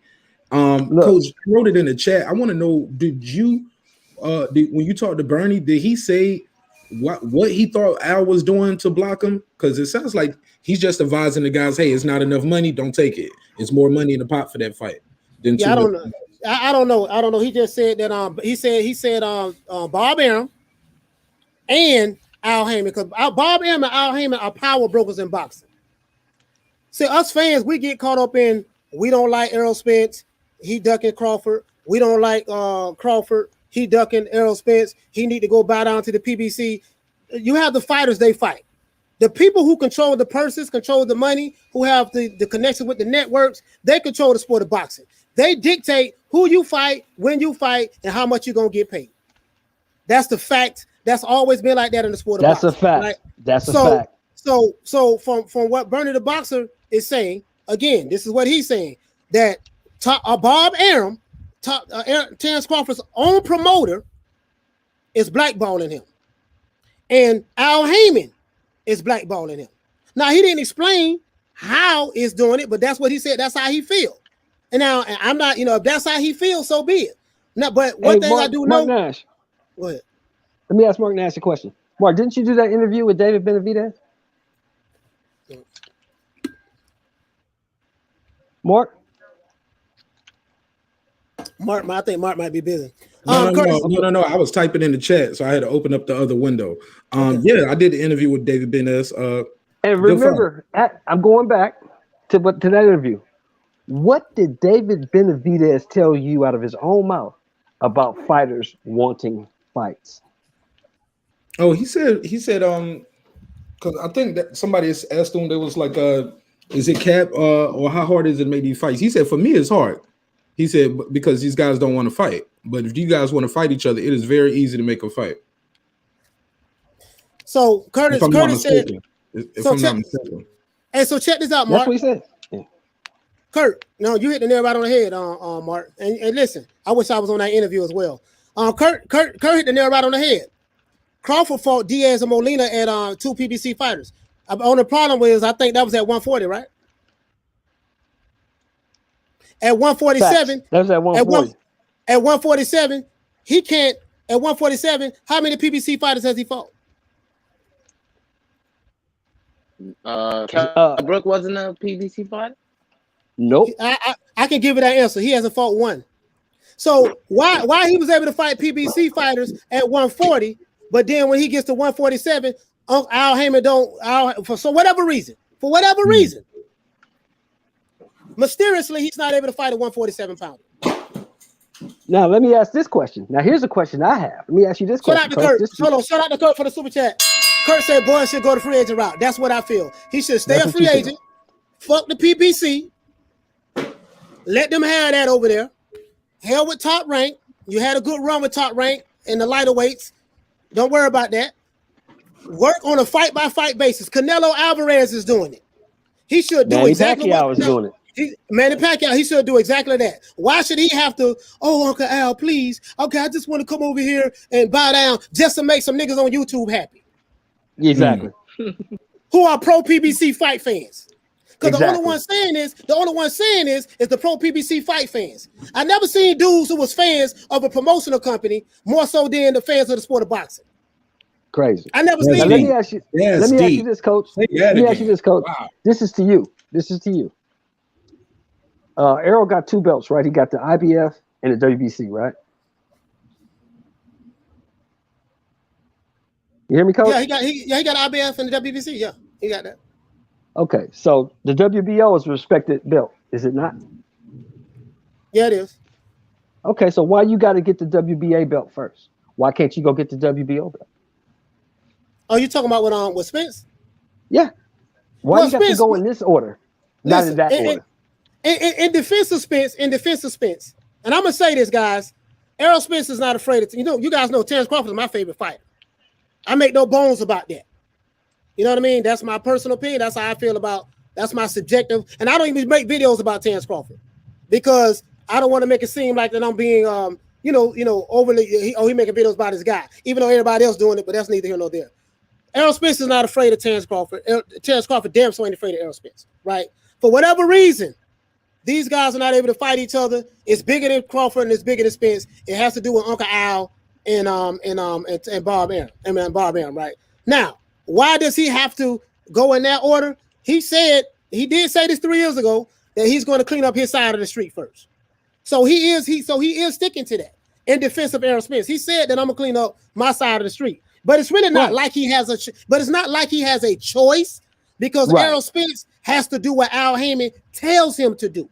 But he's his own boss, Coach. Nobody on the PBC is their own boss. He said he was. You know how I know you're not? You know how I know no one's on the PBC their own boss? How? Because they say I call Al. Facts. Call Al. Anytime I got to call another nigga to make a fight happen, that means that the guy who I have to call is the one that is calling the shots.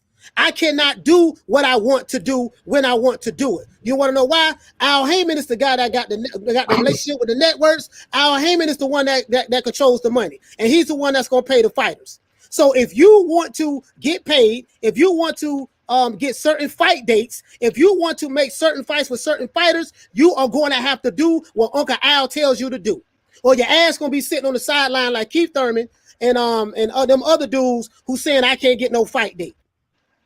How many fighters they got over there? Like 120, 130 fighters on PBC roster? I don't know how many they got now currently, but they got a lot. Now of fighters. all of them ain't eating. All of them dudes are not eating. And let me dispel this other thing. Antonio Gal said the 64 that he can get the fight. Listen, Errol Spence can't make no offers to Terrence Crawford. He's a fighter. He can't make no offers to Terrence Crawford. Errol Spence didn't make no offer to Sean Porter. He didn't make no offer to Mikey Garcia. Al Heyman is the one that controls all of that. He don't make no damn offers. I don't care what Errol Spence say in the public, 60-40 or 70-30 or 80-20 or whatever we decide to offer him. I don't know who the we is, because he didn't say whatever I decide to offer him. I listen to language very well. He said whatever we decide to offer him. Who is the we that he's talking about? Whatever Al decides to offer him. Whatever Al decides. Uncle Al runs the PBC. Errol Spence can't do shit unless Al Heyman tell him to do so. So there's a lot of stuff going on in the background that us fans are not privy to. And I mean, Crawford, he might have another fight in October, but he's leaving Top Rank. I think he should stay a free agent. All these fight fans who are fans of PBC or fans of Top Rank or whatever the case may be, dude, like I could tell you guys just started watching boxing 4 years ago, 5 years ago. You talking about these fanagers, coach? All these fanagers out here? Yeah, fanagers. Like, oh yeah, you got to go to the PBC. Why? You guys are PBC fans. You're not fans of the sport of boxing. You fans of the PBC. I don't give a damn about the PBC. I don't give a damn about Al Heyman. That's on the record. I don't give a damn about Top Rank or Bob Arum. I don't give a damn about none of these promotional companies. I care about the sport of boxing. I just want to see the fights. So if you're telling me, well, this guy, he better go over there, and if he don't go over there, then I'm done with him. Well, you ain't like him anyways. You ain't like him any goddamn ways. So, and I don't think he gonna lose any sleep because some niggas on YouTube, me or whoever, don't like him. You see what I'm saying? He's not tripping at all. Man listen, Terrence Crawford need to do what's best for him and his family. And I think he need to stay a free agent, fight on a fight-by-fight basis, like Canelo Alvarez. You'll maximize your dollar. Mikey Garcia did that with Jesse Vargas, right? Didn't he do that with Jesse Vargas? Shoot, he got $7 million to fight Jesse Vargas. Who in the hell is Jesse Vargas? Right, you see what I'm saying? So it is what it is. It is what it is. You see what I'm saying? So TGE Boxing said, I'm honestly sick of Boyd drama. He can go to the zone for all I care and stay fighting who is this guy type of fights. And guess what? TGE, I'm pretty sure that Boyd Crawford don't give a damn about what the hell you think. Probably That's your don't. opinion. I'm pretty sure he doesn't. I'm pretty sure he don't. He's my favorite fighter, and I'm pretty sure he can give a shit less what I think. I'm pretty sure he don't give a damn about what the hell you think. You ain't got to like him. Guess what? That's your opinion. One of the Alphabet boys posted a video talking about he's supposed to be fighting Jose Cepeda. He might. I don't know. You know, I mean, Bob Arum making that fight. And to be clear, let me explain it to you. Let me say this. Go ahead. Go ahead, bro. Go ahead, bro. Go ahead. Okay, well, Coach, you even said that the guy he's supposed to fight, who they just took Sean Porter from being number one, they made Ortiz his number one.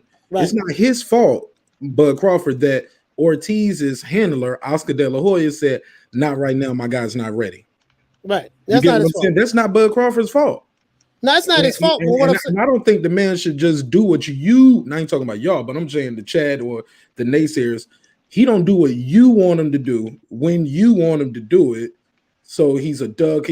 This, that, and the third. Look, certain words are used too much in boxing. Duck is one of them. Fanboy, dropped. He don't have a chin. It's some terms and phrases that are overly used. And I can tell these, like you said, Coach, these guys are very novice in their boxing knowledge and their boxing experience. Most of these guys probably never even been to a fight or even been in a fight. It's a lot of saluting, but not enough soldiers. Dudes ain't never served a cup of coffee, like I always said, but they want to salute everybody. And I just think, man, sometimes a fan should just be a fan. Enjoy the fight that you get. If you don't like the fight, don't support it with your dollars or your time. But don't be talking about this fight, that, this is bull, this is that. And then you watch the fight. Even if you steal the fight, you watching the fight. Exactly. You still watch the fight. Me, I don't watch shit I ain't interested in. I'm not going to watch lack of better term. I always use this joke for people who say, I ain't going to watch the fight. I ain't going to buy it, but I'm going to watch it. Look, I don't buy gay porn and I don't watch gay porn. You know why? Because I'm not interested in it. You watch it still because you're interested in it. I.e. fights that you say are trash, you ain't gonna watch bullshit. Man, y'all gotta stop that, man. If you're a fan, be a fan. If you in the sport, be a sport. We call guys bums. dudes out here ain't never boxed at no level, amateur, pro, or even the highest level, and we call guys bumps. We got to stop that. You know, we got to get back to the basics, calling jabs, hooks, call it how you see it, call it scores, call the fight round by round. But it's a lot of personal shit going on. You don't like the guy promoter. I get it. Yeah. You don't like Bob Arum. He robbed people before. Guess what? Don King did too, and he a black man. So let's be real. That's what the natures of the business is. Somebody out there said Mayweather don't rob them too. It's the nature of the business. Big fish eat little fish. But let's stop all of that. Oh, well, I'm riding with him because he's the black man. Look, I'm riding with him because he's a Harvard grad. He has a degree in economics, and he has his MBA from Harvard. So I'm sure he got some connections. I'm sure he read enough contracts. He understands business. That's probably why the guys are riding with him, because he knows, hey, this is how much the money is in the pot for the fight. Versus Bob Arum saying, hey, I got to get my cut too. Because Bob Arum is in the business of staying in business. He's the oldest, longest reigning boxing promoter in the world. Well, Don King too. Don King still promoting. But hold on, Mark. Don't get it twisted. Don't think Al is doing all this shit out of the kindness of his heart. Al is getting his cut too. Absolutely. Let's make that clear. Let's not say Al is just a benevolent millionaire, billionaire who's just trying to help everybody. He don't want nothing for himself. Al is in the business of staying in business also. That's how they painting it. They painting it like Al Haymon just going around and paying every fighter on the PBC money. There's a lot of fighters on the PBC that's broken and got no goddamn money. And listen, let me explain something to you. Let me explain something to you guys. In any business, the top performers are always going to be the ones that get taken care of. PBC has over 100 fighters on their roster. I think the highest paid fighter over there who's making the most money is Deontay Wilder. You got Deontay Wilder. You have Errol Spence. You have Sean Porter. You have I can look up these guys' networks and all that stuff there just to tell you. You have Keith Thurman. You have Adrian Broner. So you might have, I think, Mikey Garcia, and you might have a few more fighters. So I'll say maybe 10 fighters for argument's sake. So when they say everybody get paid with Al Haymon, they're always talking about the same fighters: Errol Spence, Deontay Wilder, Porter, the Charlos. They're always talking about these same fighters, right? But what about the other 100 fighters? What about the Gary Russell Jr.'s? Forget Gary Russell. Let's say he's a star. Let's say he's making money. What about the other 100 fighters?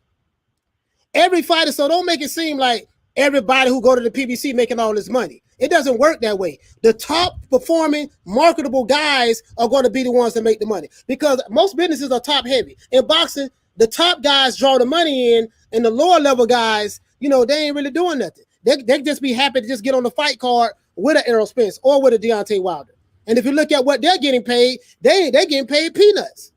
But they say Al let you keep, he don't throw you back in the wolves and to the bottom. Like, these guys can take a loss and get another fight. We seen Sean Porter keep losing and keep getting fights. Yeah, Mikey Garcia, Danny Garcia, because he has enough fighters where these guys can fight each other. I'm just playing devil's advocate. What do you think of that, Coach? Right. But guess what, though? You're saying the same names. These are top level fighters. True. Hold on now. I don't know about Danny Garcia. I'm not going to put Danny Garcia as no top level. No. But hear me out, though. Danny Garcia has a name. Sean Porter has a name. Keith Thurman has a name. Errol Spence has a name. Wilder has a name. Adrian Broner has a name. The Charlos have names. Who'd you say? Santa Cruz? Okay, Santa Cruz has a name. Listen, again, I promise you, when we talk about the PBC, you guys are going to give me the same 10 or 15 fighters that you saying that's getting paid, and Al Haymon take care of these guys. What about the other 100 guys? Can anybody answer that question for all you pro PBC fans out there? What about the other 100 guys? Let me address this comment. I got to address this one. I love this one. This is something I love right here. Hold on. Emiliano Nuni. I want to get my final word. Hey, show. Hold on, show. Yeah, go ahead, bro. Go ahead, bro. Hey, Coach. I want to thank you for having me on. Right now, I just now got my first job. I just applied for my first job. That's what I'm talking about, brother. Yeah, that's what I'm talking about, brother. Good job, man. And right now I'm about to go to the gym soon. So I want to thank you for having me on. It was a pleasure. Shelton brought me over. You have a great channel. I always watch anytime I can. And I just want to salute to you, the chat, everybody. Yeah, I'm gonna go to the gym now. How old are you? Hey, I'm gonna hit you. I'm 18. Oh man, listen. Hit the Ali bell, man, for my brother exclusive, man. Listen, man, you can come on the panel anytime. As a matter of fact, before you go into the private chat and Okay. take my phone number. Take my phone number before you go and lock it in, okay? You. Hey, Right, E, check it out. I'm gonna call you after the game, bro. You know I gotta watch that game tonight. All right, yeah, I should be home by then. All right, brother. All right. All right, do some good work out there, exclusive. We rooting for you, bro. All right, thank you. Salute to you too, man. Salute to you. All right, Shep. Yes, sir. Yes, sir. All right, Coach. All right, yes, sir. Yes, sir. Yes, sir. All right. Coach, That's beautiful. Coach, That's beautiful, man. That's beautiful, Coach, man. That's I beautiful. want to answer Coach question before you adjust the chat. Yeah. You said, what about the other 100 or so fighters, Coach? Yeah. I'm gonna be honest. Now, I don't know, but I don't hear these guys out there saying. I remember Paulie Malignaggi bashed him when he lost to Broner. He's like, Al Haymon and PBC, you know I'm gonna get cheated after he lost a close decision to Broner, right? Right. He signed with them after that. Who? Paulie. He signed with them after that. So I hear. I remember Leo Santa Cruz. He named his son after Al Haymon. It's a lot of guys over there. Dominique Brazil. He's had some. He got opportunities. Al Haymon got him 2 title shots. One against AJ, one against Wilder. Like these guys, Chris Areola. It's a lot of guys out there. What's the dude who lost to who he beat Charlo, then he lost? You know what? They still say thank you to Al Haymon for the opportunity. I don't out of those 100 so guys, I only heard maybe Gary Russell, and even then he's still respectful to Al Haymon. His problem sounds like it's with Floyd. So I don't. Let me ask you a question. Let me ask you a question about that. What you're saying? Let me ask you one question. Before you answer it, let me finish this one part. If you got 100 or so people in a room, and everybody got to look to one guy, and if he's doing so bad, it's going to be more than one person speaking about him. I don't hear these reports of Al Haymon doing bad business by these guys. Go ahead. I never said that. But let me answer this question. Let me ask you this question. Let me ask you a question with a question. When does it become fashionable for somebody to get high praise for doing the job they're supposed to be paid to do? Al ain't doing nothing special. He's doing what his position requires him to do. Why should he be getting such high praise for doing what he's supposed to do? I don't get it. Well, I was answering Coach's question when he said, "Hey, we always talk about these 5 or 6 guys. What about the other 100? No. Even those other 100 fighters, they ain't saying nothing bad. Okay, but hear me out. We just saying they're not as active. Hear me out. No, hear me out. I give you 20 fighters. I can't name all of them. Dominique Brazil, name them. Just name them. Name all the 5. Paulie Malignaggi, whoever. Name 20 fighters. What I'm saying is this here. When you have a roster of 100 fighters or 200 fighters, there's going to be fighters. There's going to be guys who are at the top who are going to love the hell out of you. You see what I'm saying? Because they are always getting what they want. They're making the money. And because truth be told, they have the skill set. Skills pay the bills at the end of the day, and they may be marketable and stuff like that. You can't tell me that every out of 130 or 140 or whatever many fighters that PBC may have, everybody is happy with Al Haymon. That's just like you. That's just like if you work on a job. If you got a job, you work for somebody. I'm pretty sure there's some employees that work on the same job with you that's not happy with your manager or supervisor. They may not say nothing. You may not have heard about it because you can only go by what you heard, right? That's all I'm saying. That's either top rank. That's with any promotional company. I'm not banging on Al Haymon. What I'm saying is for every 20 fighters that he may have that he loves and he takes good care of, there's probably going to be some fighters over there that you haven't heard about that's not saying anything. They may not have the platform to come out and say anything, or they may be afraid if they say anything against Al, it's going to make their situation even worse, that they are not happy with him. That's all I'm saying. There's no such thing as a relationship where everybody who's under the same company is happy with the same person. Maybe you know something I don't know. You see what I'm saying? Yeah, that shit don't exist. You're right, Coach. It don't maybe you know something I don't. That's all I'm saying. You see what I'm saying? My position is this here. I don't give a damn about Al Haymon or the PBC. I don't give a damn about Bob Arum or Top Rank. I don't give a damn about Eddie Hearn or Matchroom. I don't give a damn about no promotional company. Do you know what I give a damn about, Mark Nash? The sport of boxing. The sport of boxing. The sport of boxing. And you know what make the sport of boxing good? When great fighters meet each other and fight each other. Hey, listen. Facts. I haven't found the picture yet, but I do have it. Go on the internet and look it up. Look up Tank Davis and look up Tank Davis and Adrian Broner hold up in the club, and you'll find it. So answer your question. That's what I care about. The issue is you have people who just started watching boxing 2, 3, 4, 5 years ago, 6 years ago, or they just started watching boxing when PBC became a company because of Floyd Mayweather. Floyd Mayweather built the PBC. Floyd Mayweather was the PBC. He was the one that made that platform, doing these big numbers and stuff. Him and Al together, right? And ever since Floyd retired, no one has done what Floyd has done since. No one. You see what I'm saying? No one has done the pay-per-view, the numbers, and none of that.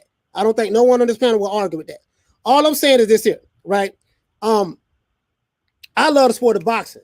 And what makes boxing goals is when the great fighters fight each other, irregardless of what side of the street they're on, irregardless of what promotional company they're with, irregardless of whether it's Al Heyman top rank, Don King, or whoever. What make boxing goals is when great fighters fight each other. When the fight fans get the fights they want. When you have fans who are in love with a promotional company or an advisory company or whatever company more than they are with the sport of boxing, this is where I differ at, Mark. And that's all I'm saying. There's nothing wrong with you liking Al Heyman. I ain't got no dog in the fight. I know nothing about Al Heyman. I don't know him personally. I know nothing about Bob Arum. I don't know him personally. I know things that I heard about them, but I don't know them personally. All I'm saying is I don't give a damn about none of them. You know what I care about? The sport of boxing. Is Errol Spence and Crawford gonna fight each other? No. Okay, then the hell with it. I'm not saying I hate Al Heyman. I don't hate Al Heyman. I don't know him to hate him. I don't hate Bob Arum. I don't hate Eddie Hearn. But do I give a damn about him? No. I don't give a damn about neither one of them. But guess what I give a damn about? The sport of boxing. And that's just where I'm at with it. That's just where I'm at with it, bro. That's all I'm saying. Yeah. Yeah. Before them dudes gonna be long gone. Them dudes gonna be long gone. Boxing's still gonna be here. Yeah. Boxing was here before them. Boxing gonna be here after them. When Crawford and Spence and Wilder and all these dudes retire, boxing is still gonna continue. We here, both of us, me and Coach, we care about the sport. We're not fans of fighters. We're not fans of promotional companies. We're fans of the sport of boxing. And the sport of boxing, what makes the sport of boxing? It's the fighters. So as long as the fighters are fighting each other, see, let me tell you something. I remember a time when Don King and Bob Arum couldn't stand each other. But guess what? Don King Promotions and Top Rank Promotions put together some great fights. You didn't hear no other side of the street. You didn't hear no, I'm big fish. Call out. We didn't hear none of that. It was De La Hoya wanted to fight Trinidad. Trinidad wanted to fight De La Hoya. That fight went down. You see what I'm saying? You know, Marvelous Marvel and Hagler fighting Tommy Hearns, fighting Roberto Duran, fighting Sugar Ray Leonard. It was none of that. You see what I'm saying? So that's all I'm saying. The guys who are fans today, you never experienced this. So I understand your position. You know, you love promotional companies. I get that. That's fine. But I'm 47 years old, and the guys who love promotional companies, I'm pretty sure you guys are in your 20s or maybe early 30s or whatever the case may be. And I'm pretty sure that you are an Alphabet Boy channel supporter, and they push that narrative. I get it. But Don King put on some great fights. Bob Arum used to put on great fights, and he still put on great fights now. You know what I mean? You know, sometimes, he put on some great fights now from time to time. But that's all I'm saying. I'm not. I don't have a love affair with these guys. I just don't. You know what I mean? But I respect anyone who does. But I just don't have a love affair with these guys. Because I remember when Bob Arum used to put on some damn good fights with Don King. But we're not getting those damn good fights right now with PBC and Bob Arum. Hell, Bob Arum shit, he's talking bad about his own fighters. And he has a history of doing that. A lot of people thinking that that Bob Arum, he talking bad about Bud. Hell, he did it to Floyd Mayweather. But you guys who just started watching boxing about 4 or 5 years ago, you wouldn't even know that.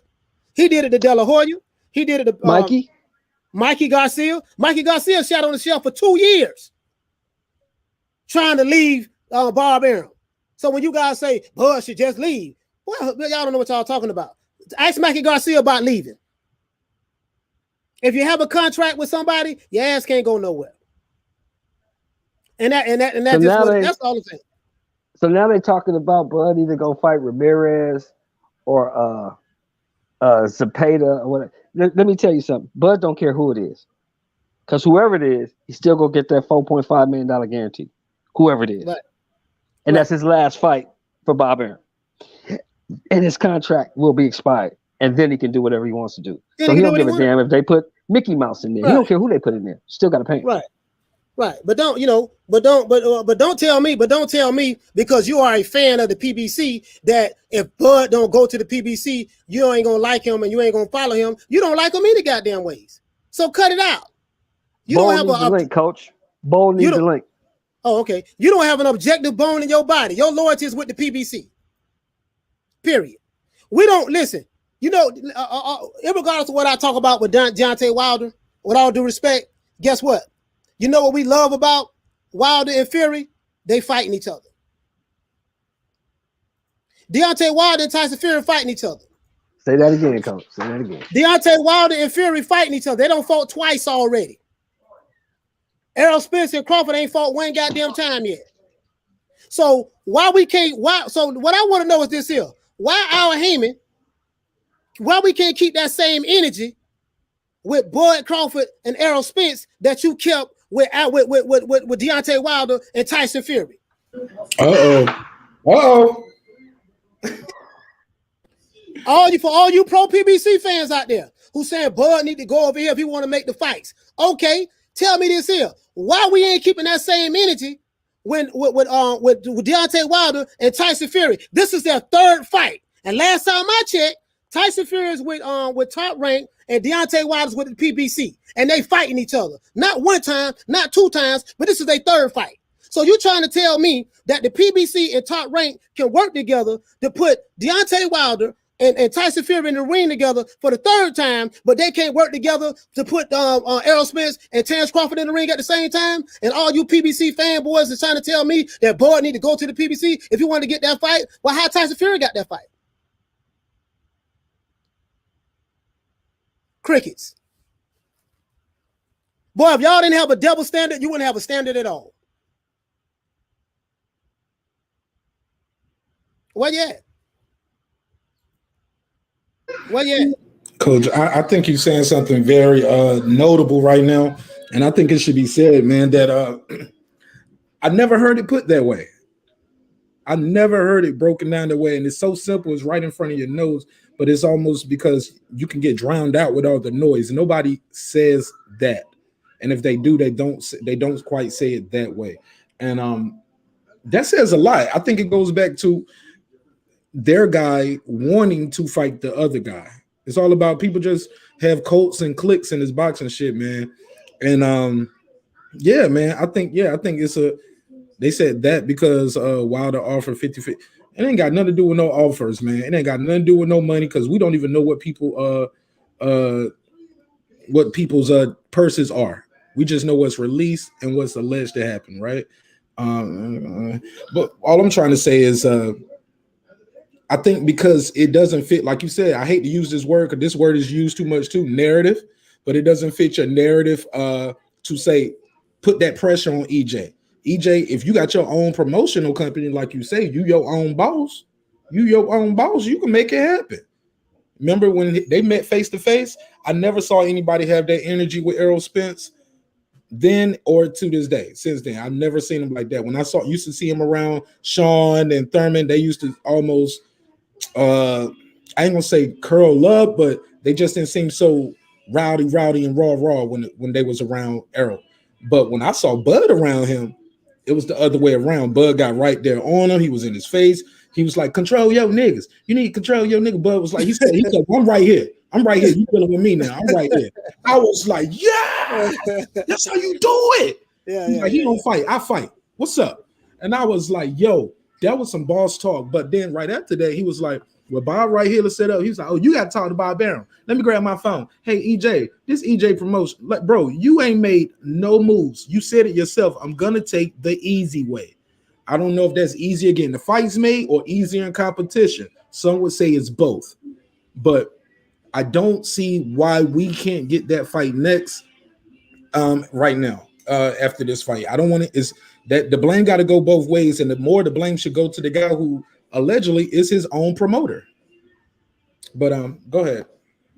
Yeah, I just, all I'm saying is this here, man. Antonio, brother, you say, dude, do some research. You can see the contract was 50-50. They put their egos aside to make the fight happen. The first fight, right? He talking about the first fight, not the second. I guess he talking about the first, second fight, whatever. All I'm saying is this here, man. Well, I don't even have to re-clarify what I said. And hold on, coach. Tyson Fury didn't have no ego. His ass was getting off the couch. He was gonna take whatever they was gonna give him. Deontay Wilder had the title. Though. He did show him a lot of respect because he said, "Man, we treated Fury like a champion. Hey, we showed him respect." Right? He did, and I know why. In my opinion, I know why. Because that was a cherry pick going wrong. That's what it was. Hey, Bruce, I got to disagree with you, Bruce Leroy, the real McCoy. He said, Martinez, you said people need to watch the fights and let the boxers box, let the men. Bro, look, that has nothing to do with your analogy. He said to me, he's like, hey, if you know what, I normally don't address the chat, but I see how you get down, coach, so I'm doing it over here. I usually just let them go, but fuck it. Excuse me, I'll play it wrong. I'll play the game with you today. Bruce Leroy, here's what I'm saying, my brother. You're wrong in your analogy, first of all. Because if you look at a car or a house, you don't have to know who built the house and none of that to know if it's a good house or a dumb. You can go get an appraisal and somebody will do that for you. See, I understand what you're saying, but your analogy is a little skewed, my brother, and it's misguided and it's small thinking. No disrespect. You got to think bigger than that. It's not a fair analogy. It don't fit the situation. We're talking about guys telling other fighters who they should and shouldn't sign with.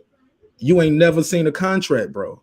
That's what I'm trying to say. You don't know what these guys' contracts are. So you can't tell him he need to fire his coach, and you ain't never trained. You never did a full sit-up. All you do is sit up to the table and pull up a plate. Those your sit-ups and pull-ups. You get what I'm saying, coach? Like these guys, these guys don't understand the business of boxing. And look, I don't understand everything about the business of boxing, but you know what I do? I stay in my place. I stay in a journalist place. I stay in a fan's place. I stay in my lane. You guys are trying to say just because you watch enough boxing, you know who should fire who, what guys should get paid, what they are getting paid. You don't, brother. Just humble yourself and admit it's okay to say, hey, you know what? You're right. I've never seen a boxing contract in my life. I've never boxed around in my life. I never judged a fight. I never went to the fight. It's okay. All you know is what you see on TV, and that's okay, brother. But when you start saying about people's contracts and all of this, I'm just saying you might be a little wrong, my brother, and there's nothing wrong with admitting you're wrong. And I accept your apology, Bruce Leroy, the real McCoy. Salute to Marlowe's Corner. Marlo, that's my guy. Salute to Marlowe's Corner, man. Salute to you, fam. You know what I mean? Appreciate you stopping by. You know what I mean? I'm not even going. I haven't seen anybody in the chat even address that except one guy. He said because it was 50-50. But I can't. Oh boy, I tell you, boy. Well, let me ask this question. Is it 50-50 for this fight? I'm at a loss for words, bro. Is it 50-50 for this fight? Since you know it was 50-50 in both the other two fights, is it 50-50 for this fight? Do you know that? Hey, Martinez, I got another question. Sheldon, I got another question. Because I heard somebody in the chat say, well, if Bud Crawford, if Errol Spence got 2 belts, so he should take the 60-40 or the 70-30 split because Errol Spence is did most of the heavy lifting. He got the belts. He got more belts, right? And if he beat Manny Pacquiao, he going to have 3 belts. The Bud going to have 1. So he should take whatever they offer him to make that fight happen. Guess what, though, Martinez? I got a nuclear bomb I'm going to drop on you and Sheldon. Anthony Joshua done the heavy lifting in the heavyweight division, right? Anthony Joshua has 3 titles. Deontay Wilder had 1 title. The narrative was totally different 2-3 years ago when Joshua had 3 belts, Wilder had 1 belt. Y'all was saying that fight should be 50-50 because it was Wilder. But when it comes to Errol Spence, you say, well, he done most of the heavy lifting. Terence Crawford should take less money. But then when it was Errol Spence, when it was Anthony Joshua who got 3 belts and Wilder had 1 belt, you guys said something totally different. Who is DJ? I don't know who DJ is. So pick one. Pick one. I know the DJ? answer to it. Yeah. DJ, that's my guy. That's my guy, DJ. That's my guy. All right, you vouch for him. I'm going to let him in. Shout out to DJ, man. Go ahead, brother. Say what you got to say. What's going on, man? How we feeling? DJ, Sheldon, my man. What's happening, bro? Y'all? I'm good, man. I'm good. You know, anytime Wilder comes up, Sheldon, you know I got to chime in. And that's your guy from Alabama. My man DJ from Alabama. That's his guy. You better know it. So, in regards to the question y'all were asking earlier, why was it easier for the Tyson Fury and Deontay Wilder fight to get made when Tyson Fury was on Top Rank? Correct me if I'm wrong, but Tyson Fury didn't sign with Top Rank until after the first fight. You remember they were supposed to have an immediate rematch, right? Because it was a draw. Yeah, It wasn't so easy making that second fight. Because after Tyson Fury signed with Top Rank, because he was already with Frank Warren overseas. After he signed with Top Rank over here in the States, remember he went off and fought Otto Wallin and some other guy. Then they came back to the second fight. And you remember we went through this whole thing throughout late last year and half of this year. They didn't want to give him the third fight, but he already had a contract for that third fight. So it ain't been all, rainbows and roses trying to get these 3 fights. The first fight was easy to make because Tyson Fury was coming off the couch, had one or two warm-up fights. Then Deontay Wilder said, I'll give you a shot. That's why that first fight was so easy to make, because everybody had written Tyson Fury off. Sheldon has a theory on that. He says it was a cherry pick going wrong. I said it was giving former champion an opportunity to rejuvenate his career. And my, oh my, did it not work. But in regards to that, that's why those 3 fights have happened. The third fight they didn't want the third fight to happen. They dragged the second fight along. The first fight was the only one that was easy to make, and that's because Bob Arum wasn't involved. I remember. I also remember in that second fight. Remember Tyson Fury ended up. You're right. He signed with Top Rank, and I think they signed a contract with ESPN. ESPN paid. If I'm not mistaken, they gave Top Rank like $100 million contract or something. And I don't know the numbers. I don't get into all that. Yeah. It was like $100 million. It was like $100 million. Network deal or whatever. Yeah, you're right, DJ. And, I can't argue with your facts, brother. Yeah, you're right. He's right about that. He's right about that. You know what I mean? So, but all I'm saying is this here. This is all I'm saying. Mm-hmm. Wilder and Fury. You're right. It hasn't been pieces and ice cream, but Top Rank and PBC is able to make 2 cross promotion other side of the street fights with the heavyweight division with Deontay Wilder and Tyson Fury. All I'm saying is, if Al Heyman and Top Rank, Bob Arum can come together to make that fight happen, whether they had to drag each other, fight each other, do the Tootsie Roll, one leg up, butterfly, electric slide, whatever it took for them to make that fight happen, they made that fight happen.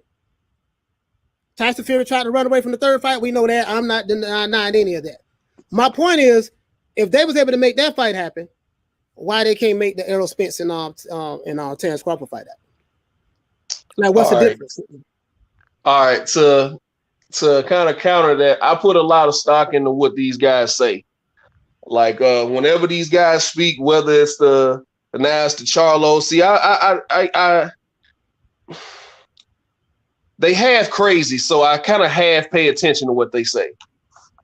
You talking about the fight? When it comes to Errol Spence and Terence Crawford, I've heard both guys speak on the fight several times, and even with that interview on Fred's show, that he had with Errol when Errol said, me and Terrence have spoken 3 times about making that fight happen. We didn't know nothing about making no fight happen. And I've heard Terrence Crawford say, I'm done with the Errol Spence fight. I don't care about it. I don't want it no more. I'm past that.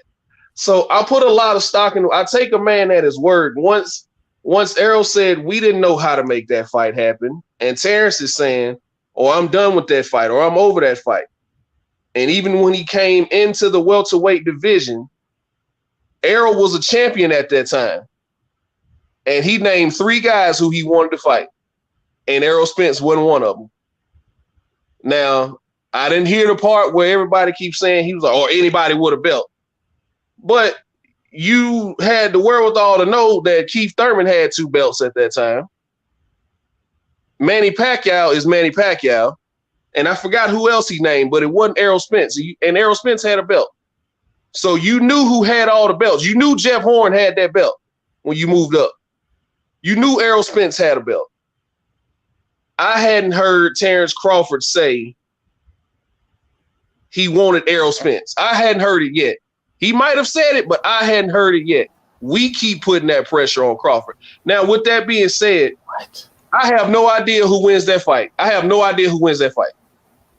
He said that he wanted to fight Errol Spence. It was face to face, and he said it.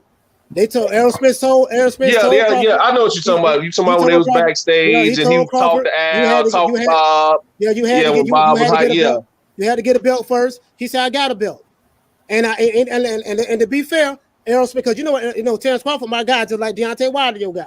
So I'm gonna defend my guy. Errol Spence. I ain't got a dog in that fight. I'd love to see the fight. I have no idea who wins that fight. I just want to see the fight. All I'm saying is this here. Yeah. I am a fan of the sport of boxing. That's it. I am a fan, and I keep repeating this. I am a fan of the sport of boxing. I love the sport of boxing more than I love Terrence Crawford. And Terrence Crawford is my favorite fighter. Gotcha. I love the sport of boxing, more than I love. I'm 47. I've seen great fights. So this is my passion for the sport of boxing. I don't care about who on what side of the street. This is what I see from my standpoint.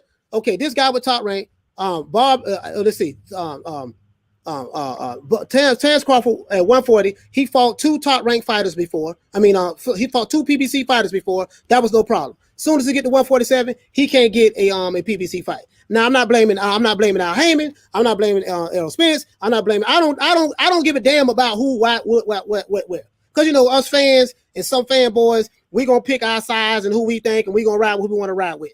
I don't care about that. Man, can we get the fight? That's all I care about. I remember Tino Trinidad. Listen, Don King and Bob Arum hated each other. Don King said in the interview that Bob Arum tried to get him killed one day in the 70s.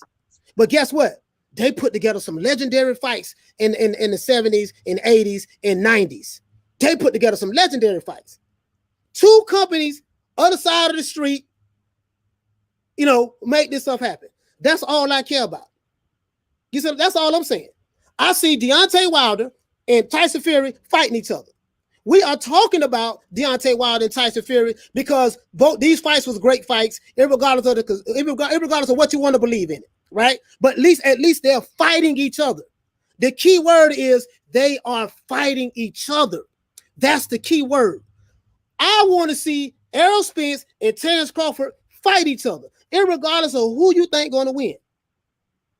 And no one has answered that question for me. I'm hearing, Bud need to go sign with them, and he never should have did this, and he never should have. I ain't damn all that. We need to see them fight each other. That's all I'm saying, bro. That's all I'm saying. I just want to see them fight each other. I'm with you. Go ahead. I'm with you. Yeah, I seen Tito Trinidad and De La Hoya fight each other. There has to be something said about how all Bob's major fighters have either sued him or just left him. If they're not getting the big fights, chances are, if you're not a top ranked fighter, you're not going to get a big fight unless Bob can pay you close to nothing. You said Bob Arum and Don King put together some great fights in the past. Well, shit, they was robbing their fighters blind. Bro, I don't. Yeah, hey, sorry about that, bro. I mean to interrupt you. Adrian, I don't know. Go ahead. Go ahead. Adrian, I don't know what the hell you talking about, bro. Coach, I don't have a problem with you, bro, but stop making it one. I'm a fan of the sport of boxing. I used to participate in the sport, and I'm still in top shape. Just like, bro, what the hell are you talking about? Like, literally, I don't know what the hell you talking about, bro. I really don't. Clarify But what you. I'll let somebody else cook on that, man. I'll fall back. Hey, what's up, fellas? How you doing, man? Yeah, Bo. Yeah, shout out to Bo, man. Bo. Hey, man. DJ. Thank you so much, bro. Stay on the panel, though. Stay on the panel. Yeah, man. Go ahead, Bo. What you got to say, bro? Man, let me tell you something, man. None of these dudes at PBC don't want the bud smoke, man. And here's the thing, man. Everybody, they use Bud name as clout. But when it comes time to, hey, let's make a fight, they want the maximum pay. Like they want an all-time like career payday just to fight Bud Crawford. But at the same time, they try to put him down, say, well, Bud ain't fighting nobody. Well, and he can't sell. Well, if he can't sell, he ain't fighting nobody. Why you asking for career paydays? Because, they have no problems, want to fight, like the Mikey Garcias or whoever or some other person. They don't care about, how much money they make. But when it comes to Bud, it's like they want the highest pay they could get. And then this is a guy who they said they ain't fight nobody. And plenty of times, Terrence Crawford has called out Spence. Not only did he call out Spence to his face, he called out Spence after he won a couple of matches and he came out in the ring and said, look, the crowd, you know what I'm saying, they want to see that Bud and Spence fight. Let's make the fight happen. And every time they put the mic in Spence's face, it's like one deflection after another, Oh, why is Terrence Crawford here? I don't go to his fights. Yeah. I remember that. That's when he fought Danny Garcia. He said, I don't know why he here. I don't go to his fights, so I'm not thinking about Crawford. I remember that. And then that was in Dallas, Texas. That was in Dallas when a lot of people from Errol Spence, like a lot of the Dallas fans, they rolled up on Crawford. I remember that. Yeah, they pulled up on him. You know what I mean? At the fight, they wouldn't even let Crawford get in the ring. They blocked him from getting in the ring to get in with Spence. I don't know about the ring part, but I know they showed the video where he was in the audience and people was talking trash to him. I know, I get that. I get it. You know what I mean? And give respect to Spence, because Spence told him, "Hey, cut that shit out. Stop that. Don't do that." Yeah. Spence did do that. Spence did do that. Now, I'm not trying to end up. Go ahead. I'm gonna let you finish, Bo. Errol Spence ain't scared of Terrence Crawford. Terrence Crawford ain't scared of Errol Spence. For whatever reason, that fight ain't happening yet. When it's gonna happen, I don't know. All I'm saying, I just want to see the goddamn see. I want to see them. I want to see them fight each other. Because that's gonna be our Marvin Hagler, Tommy Hearns fight, or that's gonna be our Hearns Sugar Ray fight. That's gonna be our Roberto Duran Sugar Ray fight. You see what I'm saying? And that's all I'm saying. Hell, Keith Thurman can't even get a fight with Errol Spence. He on the same side of the street, so. We know why that is, though. hey, but Spence say he don't like Keith Thurman. But he don't say that about Crawford. So I think Crawford and Spence, they both cool dudes. They like each other. You see what I'm saying? I like both fighters. Of course, Terrence Crawford is my favorite fighter. So I am subjective as it relates to that. But I'm admitting that. I ain't one of these dudes that's trying to play like, oh man, well, no, I'm Terrence Crawford, my favorite fighter. I'm subjective towards him. But I intentionally don't shoot videos on Terrence Crawford to try to pull away from my subjection. But he ain't got no fights coming up, so ain't no need of me making no videos about Terrence Crawford. Dude ain't got no fights. I ain't gonna, you know what I mean? But go ahead, Bo. Sorry about that. Nah, I was gonna say, I think personally, I think Spence don't, I think I ain't gonna say he's scared of him, but he definitely don't want to fight Bud. Not when Bud is hot right now, because Spence is trying to get that, he's trying to protect that O, right? You know what I'm saying? And he realized, hey, Bud is a high risk. If I lose that O, I might not become the superstar that I want to be. Which I don't know why certain boxers think that way, because at the end of the day, you're fighting another top fighter. You can always rematch the guy and get a win then. So I don't understand that. Ken Mason. What you always say? Hold on. What you always say, DJ? Say it again. What you always say, DJ?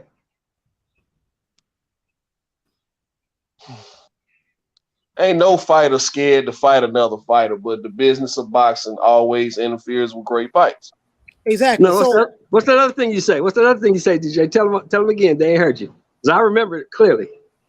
What was it? There's money in rematches, fellas. Oh, yeah. Money in rematches. There's money in rematches. Hey, guys, I'm about to slide. I'm going to jump back in the chat. Thank you again for the opportunity, Coach Malachi. All right, Martinez, hit the audio bell for Martinez. And please go subscribe to my brother Martinez. Take it easy, man. Please go. Sorry about that. Let me know. Hey, look, thanks again for the opportunity, man. And I'll see you later on this evening, hopefully, man, when I go live. Yes, sir. What time? What time? Mark. I got you. What time? Live 10 o'clock. Okay, yeah. Okay, I got you. All right. Hey, Kenton Macy, did you hear what my brother DJ said? Ain't nobody afraid of no damn body. Nobody scared of Bud don't want to fight no one. Obviously, you don't like Terrence Crawford. This is the wrong channel for you. I don't give a damn what. Yeah, I'm not gonna block him, but I'm saying I totally disagree with you. You biased as hell against Crawford. I understand that, and ain't nothing wrong with that. But I totally disagree with you. You don't know what the hell you're talking about. Yeah, that's that same dude. That's the same dude that was on your show, man. He's a Spence fanboy, man. Yeah. He don't know what the hell he's talking about. So go ahead, DJ. Go ahead, DJ. Sorry about that. You know, I've said that several times, man. Even when it came to how I view the reasons as to why the Anthony Joshua Deontay Wilder fight never happened. I don't think it's gonna happen. I think we're gonna have another Riddick Bowe Lennox Lewis situation. I don't think it's gonna happen. Man, I hope not, man. I really don't believe it's gonna happen, man, because you know I ain't gonna get into all that. But even when the whole situation was going down between those two, I never thought that Anthony Joshua himself was afraid to fight Deontay Wilder because he's a fighter. Yeah. Fighters fight. You don't sign up in this profession if you're afraid to fight another grown man in your weight class. I think Eddie Hearn got in the way of blocking that fight because he knew his fighter. He knows his fighter's chinny. Why would I put him in there with a knockout artist? But then he offered. That's just the way I view it. Now I'm biased towards Wilder. I'm not gonna see it no other way. That's just how I view it. Okay. Exactly. And you admit that, DJ. No, that's right, that, brother. But DJ, you know what I respect? I respect the fact that you said that, bro. See, this is what I'm biased. I'm not gonna see it no other way, no matter of facts or whatever. Like that's what I believe. I believe Eddie Hearn didn't put Anthony Joshua in the ring with Deontay Wilder because he knows his fighter has a weak chin. When he got buckled and dropped by a 42-year-old Klitschko who was coming off of a loss and a 2-year layoff, and he went tooth and nail with Anthony Joshua. No, that was 18 months. It was 18 months. Not trying to be technical, but the man was 42.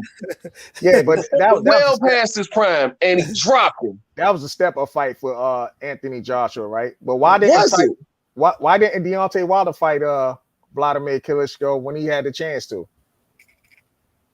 Talk to Shelly Finkel. Because Shelly Finkel said he was a baby champ. He wasn't ready for Klitschko. That was out of Shelly Finkel's own mouth on national TV. Right. Do you think Deontay believed that about himself? If Deontay wanted to fight, Deontay didn't believe that, but Deontay has handlers, just like the coach always said. This is why I say I don't think a fighter is afraid to fight another fighter. I think business of boxing blocks big fights. Hey, here's my thing. If somebody want to fight, if they really wanted to fight, they will tell their handlers, make the fight. That's what will happen. We seen this happen throughout history when, people get in the way and they thinking like, oh man, this might be a dangerous one for you. And dude be like, nah, make the fight. Make the fight. I want that fight. So if Deontay Wilder really wanted that fight with Klitschko, he would have said, hey, make the fight. Yeah, but again, I understand exactly what you're saying, Bo, but I do see what DJ's saying.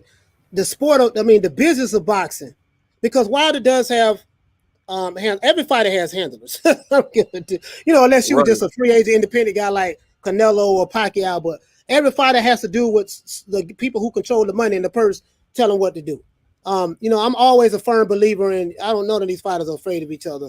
Whether we want to believe that or not, I know a lot of fans and even some fanboys, meaning you are overzealous, subjective, overzealous fanatic over individuals or a certain topic or subject matter. But I would say this: the business aspect of it is water. The water makes it real murky, and because us fans, we can't attack the business aspect because most fans know nothing about the business. We have to look at the fighters, and we take our aim at the fighters when it's not necessarily the fighters. Whether you agree with that or not, you know what I mean. You know, that's subjective, but I understand what DJ's saying. You know, he makes a valid point. To be fair. But here's my thing, Coach. Oh, I'll go ahead and let you get that super chat out the way. Yeah. Shout out to Sly Tennyson for the super chat. Hit the Ali Bell for Sly Tennyson, man. He said one exposed Deontay. Look at his record. Okay, go ahead, Bo.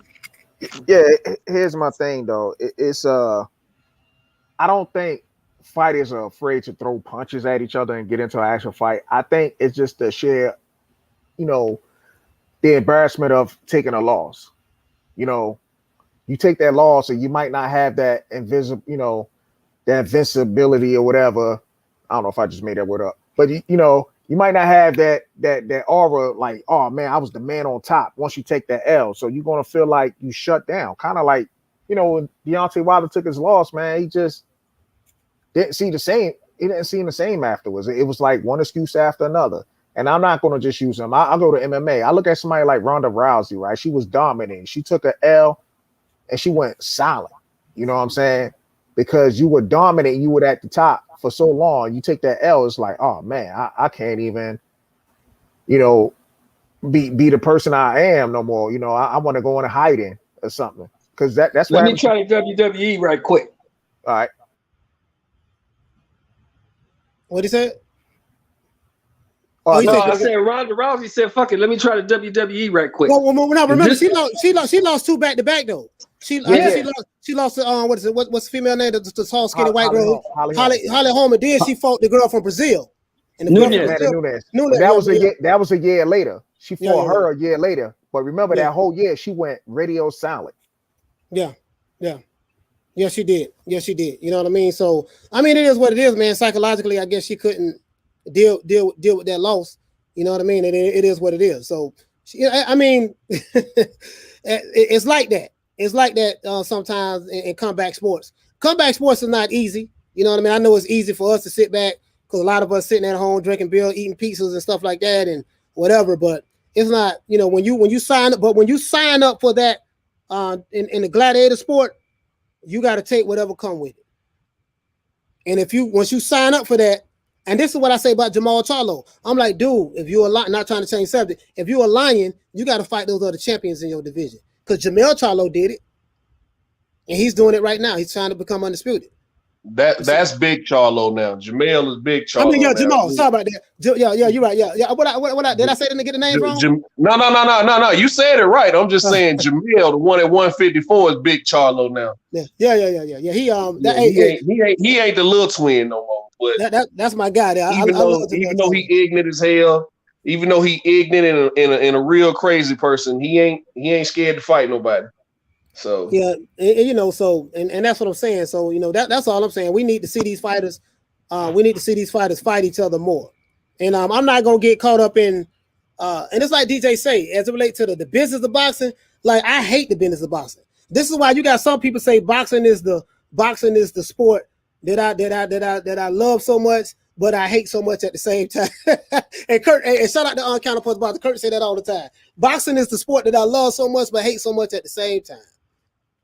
Man, bro, it's like, it just be so frustrating right now at times, bro. I'm like, man, damn, this dude should be fighting this. But one thing I will say, we got some good fights coming up this weekend. Take fighting Barrios. How you see that fight going down, DJ? And how you see Lomachenko fighting Nakatani? How you see that fight going down?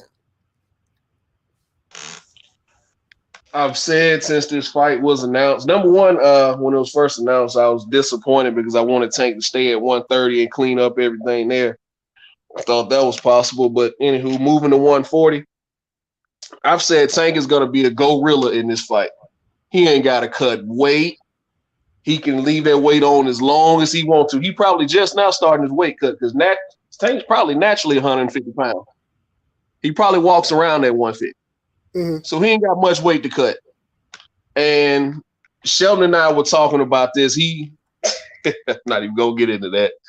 But hey, you know, Sheldon got Barrios now. He say Barrios stop. Yeah. We we spoken about this. hey man, he said Barrios likes to fight too much. Barrios he always goes in with a great game plan, but Barrios likes to fight too much. I've seen 3 of his fights. He always starts out boxing, then as soon as he gets hit, he starts fighting. He don't go by his game plan anymore. He likes to fight. Try that shit with Tank.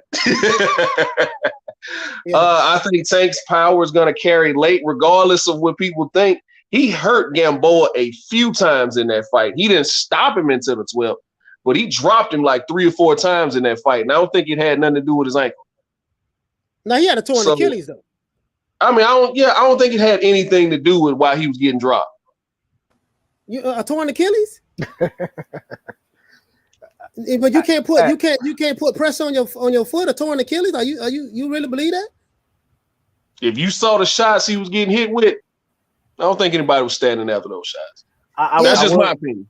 I will say this, DJ. I agree. The first time he dropped him, and he had none, that it wouldn't matter if what about the Achilles or not. But after that, man, you could see Gamboa could barely stand up. He could barely move around and everything, man. I think all those other knockdowns played a role. I'm not saying that Gamboa was gonna win the fight. Let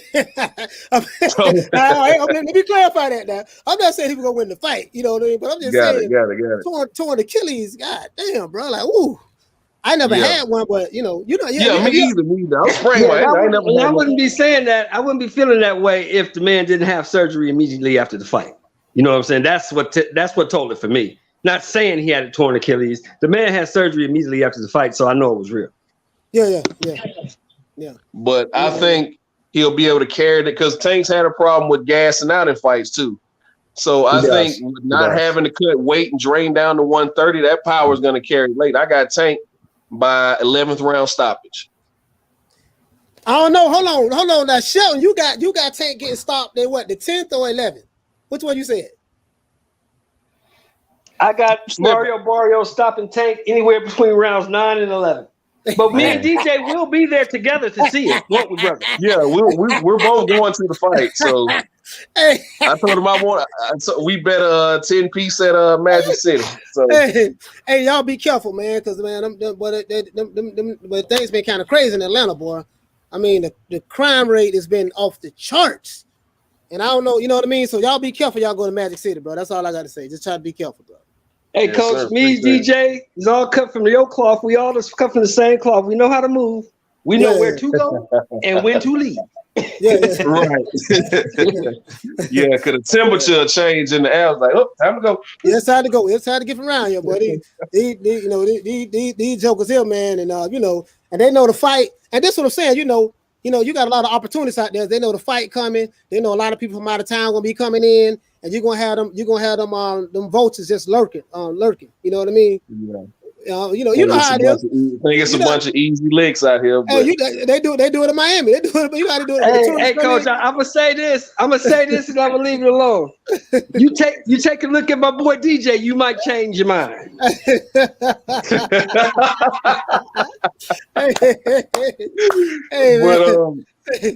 But yeah, man, I just think it's gonna be a stoppage. Like I said, 11th round. I don't think Barrios is gonna quit. I don't think Virgil's gonna throw in the towel. I think Tank's gonna have to put him out. I say probably a left hook to the body. Hey, you know what, man? I'm gonna tell you something. When I look at fights, you know what I really, really look at outside of the fighter? Who the trainer is. It's like. Man, I didn't know Buddy had Virgil Hunter now. Now, of course, Virgil ain't, his best fighter he had was Andre Ward, but that had a lot to do with the fighter as well. Hey, let me ask you a question. How long has Barrios been with Virgil Hunter? 7 fights. 7 fights. This is 7 fights. About 6-7 fights, right? Oh, okay. He been there a while. Man, I ain't gonna lie, bro. I'm not gonna lie to you guys. I don't know because it's Shelton. See, Shelton is you. See, I was going with Tank, but now Shelton got me shaking over here. Don't let Shelton fool you with that nonsense. Now, man, DJ, Mario Barrios hold gonna fight. on, DJ, y'all hold on. Mario Y'all hold Barrios on one gonna second. fight back, but he finna take an ass whooping. Hey, listen, Y'all hold man. on 1 second. Now, Hey. all I did was I told Coach, I said, look, you got a 5'5.5" guy fighting a 5'11" guy. One guy got 65-inch reach, one guy got 71. Both guys can crack. One guy is going to come into that fight about 155 pounds. We know Tank will probably come in about 150, 55 pounds. But this guy is not going to be intimidated by Tank. And we don't know if Tank's power is going to carry to 40 because at 35, he had a little problems with Gamboa. I see Tank gassing. I see this guy hitting harder than anybody Tank has ever faced. And I see this guy catching Tank with an overhand right and stopping him. That's all I said to Coach. Now, Coach can make his own decision after that. Hey, but that's all you needed to say. Now, see, I see it the other way. I think Tank gonna be digging hooks to his body. He's gonna put his forehead in his chest and start digging hooks to his body, make him eat a couple uppercuts, and by the 11th round, Mario Barrios is gonna drop the same way Leo Santa Cruz did. Hey, listen, but we're gonna be there to see it. Now let's move on, DJ. Give us your because we'll go all day. We'll go all day. Nakatani Lomachenko. Yes, listen here. I've said this several times. I'm a fan of Nakatani because what he did to that scumbag in his last fight. Let's go ahead and get that out the way. I'm a fan of Nakatani. It's my Phyllis for This is why I want him to stop Lomachenko this weekend. Stop it. Because I want him to completely take Lomachenko off Bob's chessboard. Now he's dangling the Lomachenko rematch with Tio out there, and he's dangling the match with Loma with Devin out there to block that undisputed fight. I want a clear pathway to undisputed. After Tio gets rid of Kambosos, I don't want no Lomachenko in the way. Nakatani's not going to be in the way. I don't want that. I want Devin and Tio, and I want a clear pathway because Devin's available.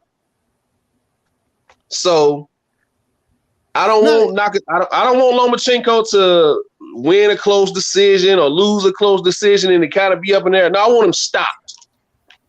Get him completely out the way. Because 2 years ago, when Devin was the mandatory for Lomachenko and trying to fight him, Bob told him, too bad you chose the wrong promoter. Now you're not going to get that fight. Now here we are, your man that lost some of his luster because he took a loss in his last fight. Now you want to kind of dangle him out there. Maybe we can make that fight now. No, I want him out the way. So Nakatani, go and do your thing this weekend, man. Well, you know what?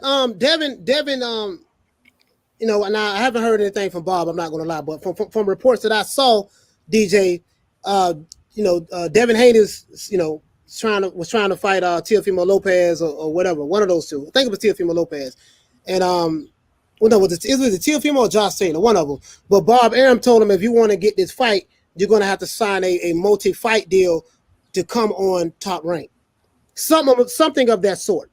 That's what I've been hearing. You know what I mean? And to me, that sound about right. That sound like something Bob Arum would say. Nah, you know what I mean? So I don't think Devin Haney gonna get that fight myself. I don't think he's gonna get that fight unless he, become part of Top Rank for a few fights or whatever. What you think about that? I think Bill and Devin love their independence too much to sign with Top Rank. Right, and I agree with that too. But the thing is the power brokers in boxing, is Top Rank on PBC.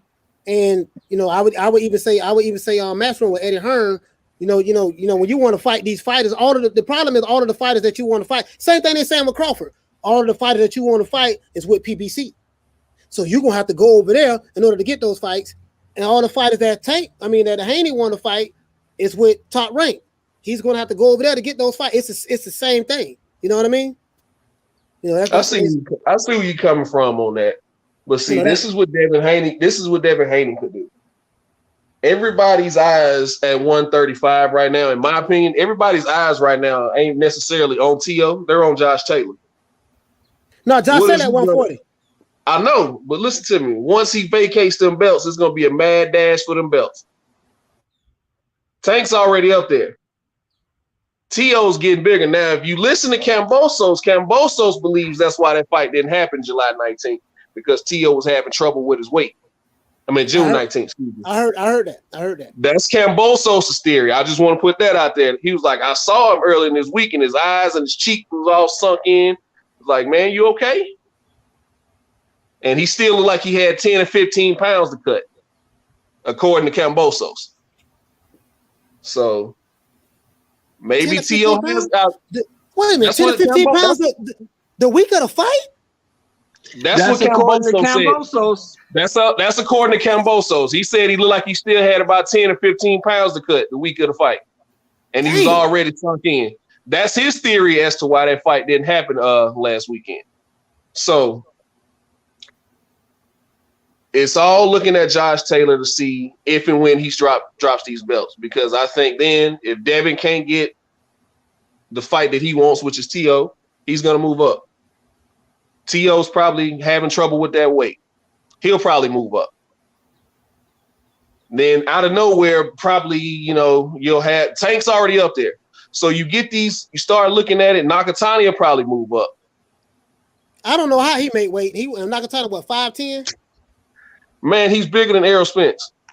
Man, that dude tall, man. That dude, bro. I don't. He's the same size. He's got a 72-inch reach. He's at 5'11" and got like a 72-inch reach, and I think Errol Spence has a 73-inch reach. Let me ask you this, DJ. Listen to your theory, because your theory is making a lot of sense. So what you're saying is Taylor probably gonna move up and take that fight that nobody wants him to take.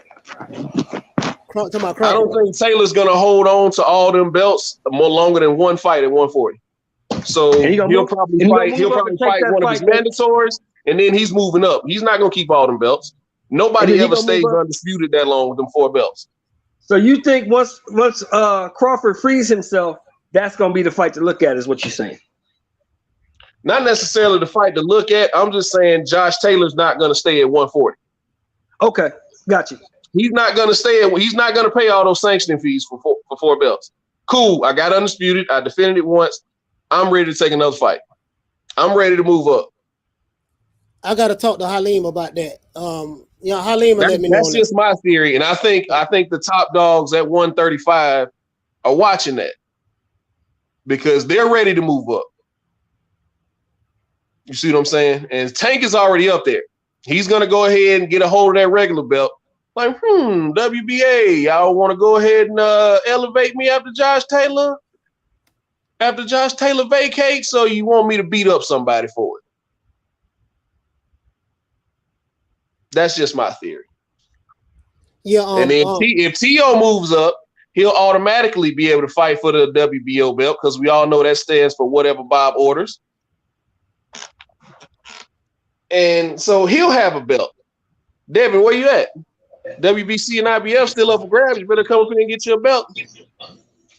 No, this is the thing. Halim is he works for MTK Global. He's saying Josh staying at 40. He's staying at 40, yeah. So he's staying at 40. Yeah, Josh ain't moving up.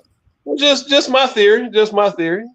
Yeah. I get what you're saying though. But listen, but now T.O. moving up to fight Josh Taylor, that makes sense because both of them top ranked fighters. This is what I'm saying. Yeah. Those in-house fights, DJ, are very easy to make when they're in-house, and that's how Bob. Bob loves to make in-house fights. Look at how many times Bradley and Pacquiao fought. Look how many times one Manuel Marquez and Pacquiao fought. He'll make those in-house fights in a second. And even with the PBC, like Errol Spence's, after he fought Kell Brook, every fight he's had has been an in-house fight. True. Thurman, not Thurman, Porter, Danny Garcia, Mikey Garcia. So that, and he's going to fight it. When Pacquiao's not with the PBC, but hey, coach, let me ask DJ a question. DJ, let me ask you a question. Yes, sir. In your opinion, does selling 370,000 pay-per-views make you a pay-per-view star? No, absolutely. That's a fail. They look at 100,000 as a fail. Hell, they right now they look at, if you do like 300 something thousand, they look at that as a success right now. Mm-hmm. But I remember a time that was a flop. Because I don't know how long you've been watching boxing, DJ, but I remember a time when pay-per-view fights, dudes was doing like, I'm talking about the Tysons, the De La Hoyas, hell, I remember when Floyd couldn't sell flies to Ish. When he was fighting on ESPN. Yeah. That's what I'm saying. But I'm saying he couldn't, he couldn't sell worth nothing. You know what I mean? He became a pay-per-view star after he beat De La Hoya. But I'm saying, like, I remember these big mega pay-per-view fights, and when you look at the top pay-per-view sales, but now it's changed now. Now you do 300,000, they look at 300,000 as $1 million. you big, he sold out Cowboy Stadium. Well, he didn't do that by himself. It's like, man, yeah. This is the thing with that. See, I came up, I'm 32. I came up watching Niners boxing. So right. This is the thing with that. The advancements in internet, everybody does not have to pay for the fight now. There's so many streaming sites. You can't necessarily look at the buys now. You have to look at the views. So if you got 10 million people viewing the fight, but you only got 800,000 pay-per-view buys, what are you going to go by? Yeah, I know, I agree with you on that. But what I'm saying, even that's subjective, depending on who's making the argument. You see what I'm saying? Okay, well, he did these numbers, but you can say, okay, well, this guy fought on ESPN for free. He did these numbers. Yeah, but it's like apples and oranges, picking and choosing what you want to look at. And I remember a guy this last year who fought on ESPN in the middle of football season and did over 4 million views, but they say that ain't shit. Yeah. Right. I thought that was stupid. I was like, he got 4 million views. What are you talking about? 4 million people watched that fight or tuned in for that fight. See, back then, those were the pay-per-view numbers. Now, if you sell 1 million pay-per-views, oh my God. You're the next coming Floyd Mayweather. You got 1 million pay-per-views off one fight. Oh my God. So it's so different now. If you can get over 500,000, they look at that as a huge success now. If you can get over 500,000 pay-per-view buys. So what you telling me, DJ? What you telling me is 2 grandpas who did 1.6 is amazing. 2 grandpas. That's the way they look at it now. Who's that? Who's that, Sal? Roy Jones and Roy Jones and they did 1.6. Yeah, they did 1.6 independent. You hear it? And so how were they able to do that, but the younger fighters can't do it? Number one, you got to actually get promoters out the way so they can make the fights.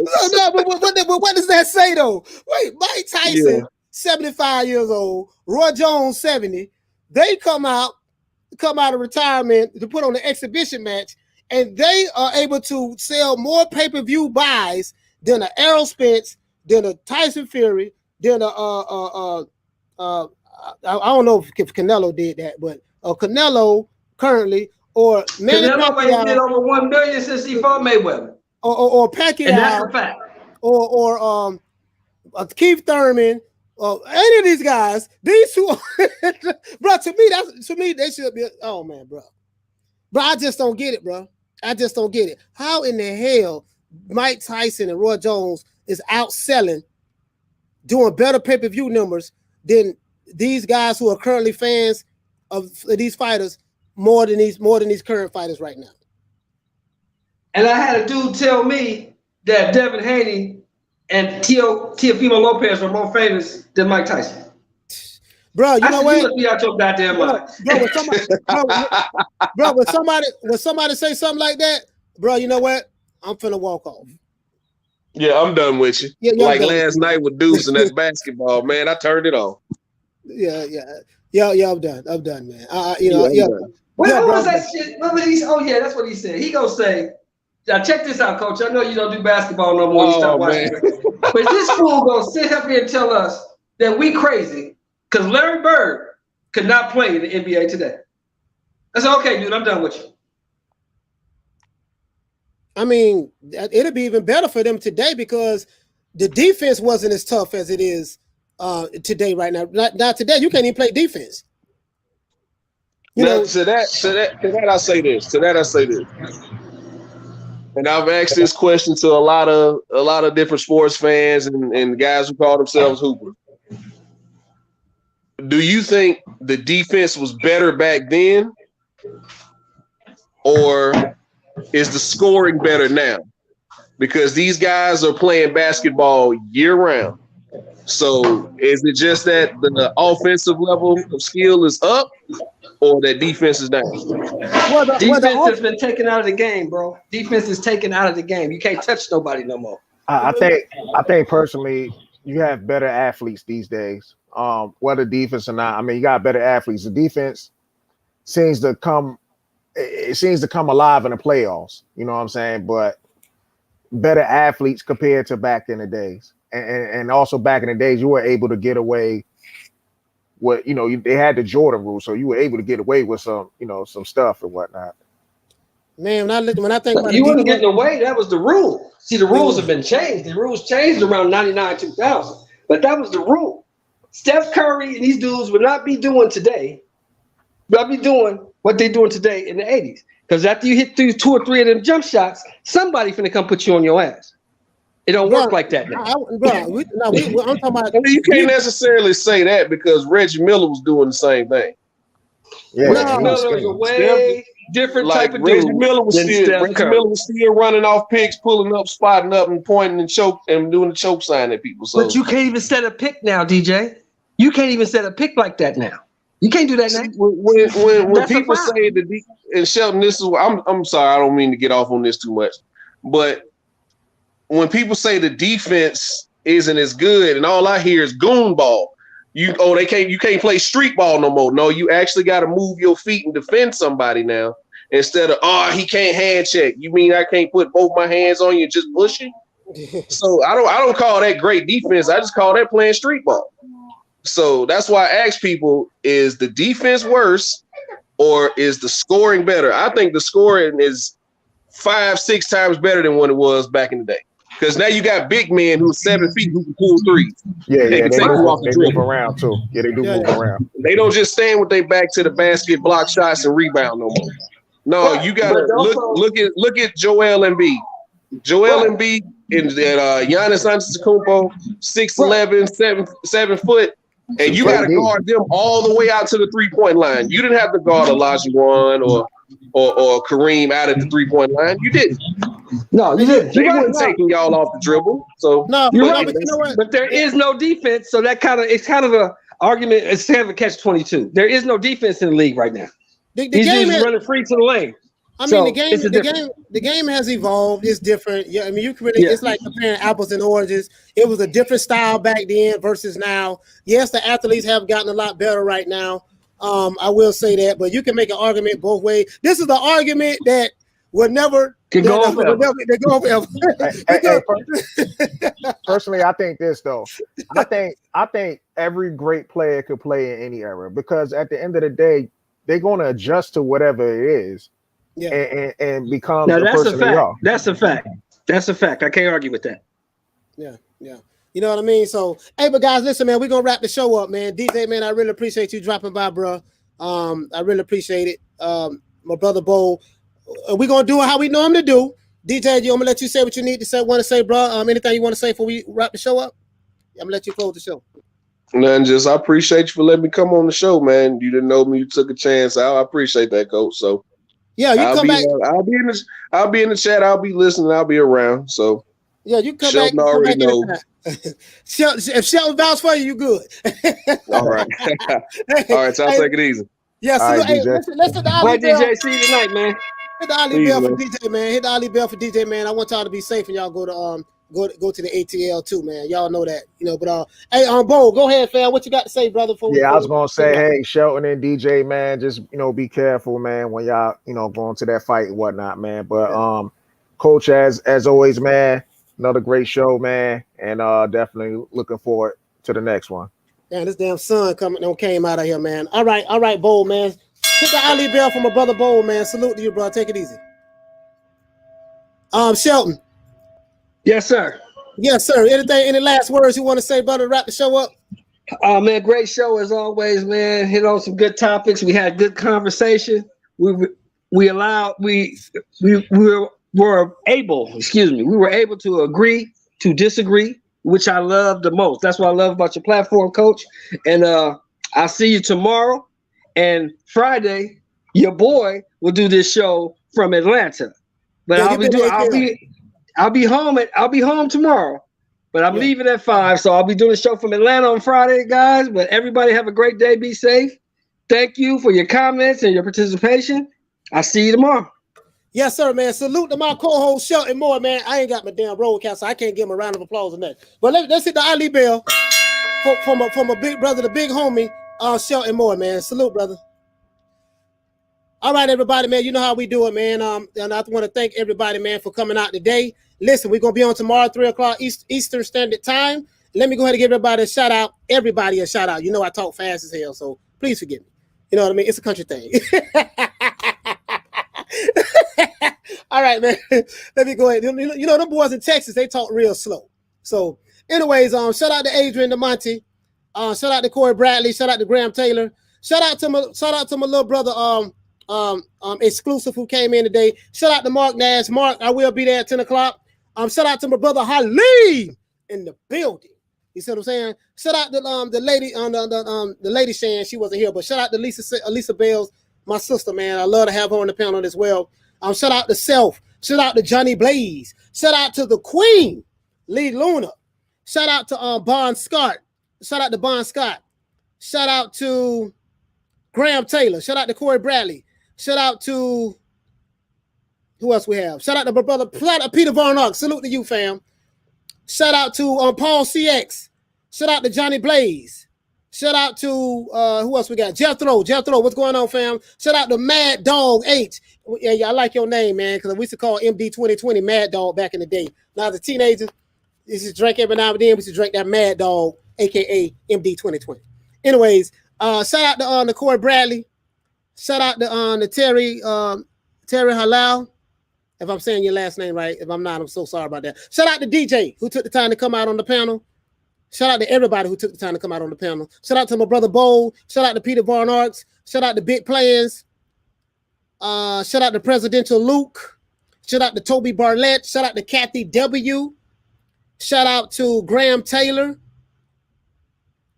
Once again, shout out to my sister, the Queen, Lisa Bales. Shout out to Carmen Serene. She wasn't here, but salute to her as well. Shout out to Major Key Boxing. Please tune in to Major Key Boxing on every Monday at 9:30. I will be reposting some of these interviews on the channel. We have to blow that channel up, man. Major Key Boxing, man, by far, bro. They doing some historic stuff. Shout out to Mark Nash. Please go to my brother Mark Nash channel and subscribe to his YouTube channel as well. Let's see who else we have. Shout out to Corey Bradley. Shout out to Big Plans Little Drive. Shout out to my brother Charlo. Shout out to King K.O. Shout out to G Martinez. Kathy W. Salute to you, sis. Shout out to Alex Gonzalez. Shout out to W. Riles. Shout out to Jabril Bay. Who else we have? Shout out to Zuami. Zuami, what's going on? Oh, everybody started talking about basketball. I know that'd be a whole nother. We'll be on for 20 hours if we keep talking about that. Shout out to King KO. Shout out to Alex Gonzalez once again. Shout out to Hyphy. You must be from the Bay Area. Oaktown in the building, maybe. Who knows? Shout out to Coach Asgey too, man. And shout out to Buddy McGirt. Shout out to new WBO featherweight champion of the world, the featherweight, the super bantamweight. I forgot the sister name. Melissa. Shout out to Melissa Odessa. Shout out to her as well. New champion. Women's boxing. Shout out to Eddie Val. Who else we have? Eddie Val. Shout out to Toby Barlett. Shout out to Self. And I think that's it, guys. Shout out to Javis Bickle and shout out to Michael Buffer, who was here earlier. I almost forgot you. And shout out to Johnny Blaze. Once again, it's our boy Coach Malachi Williams, represent for New Media Today USA Boxing. Signing out once again. Peace. Man, I'm out of here, bro. Let's go.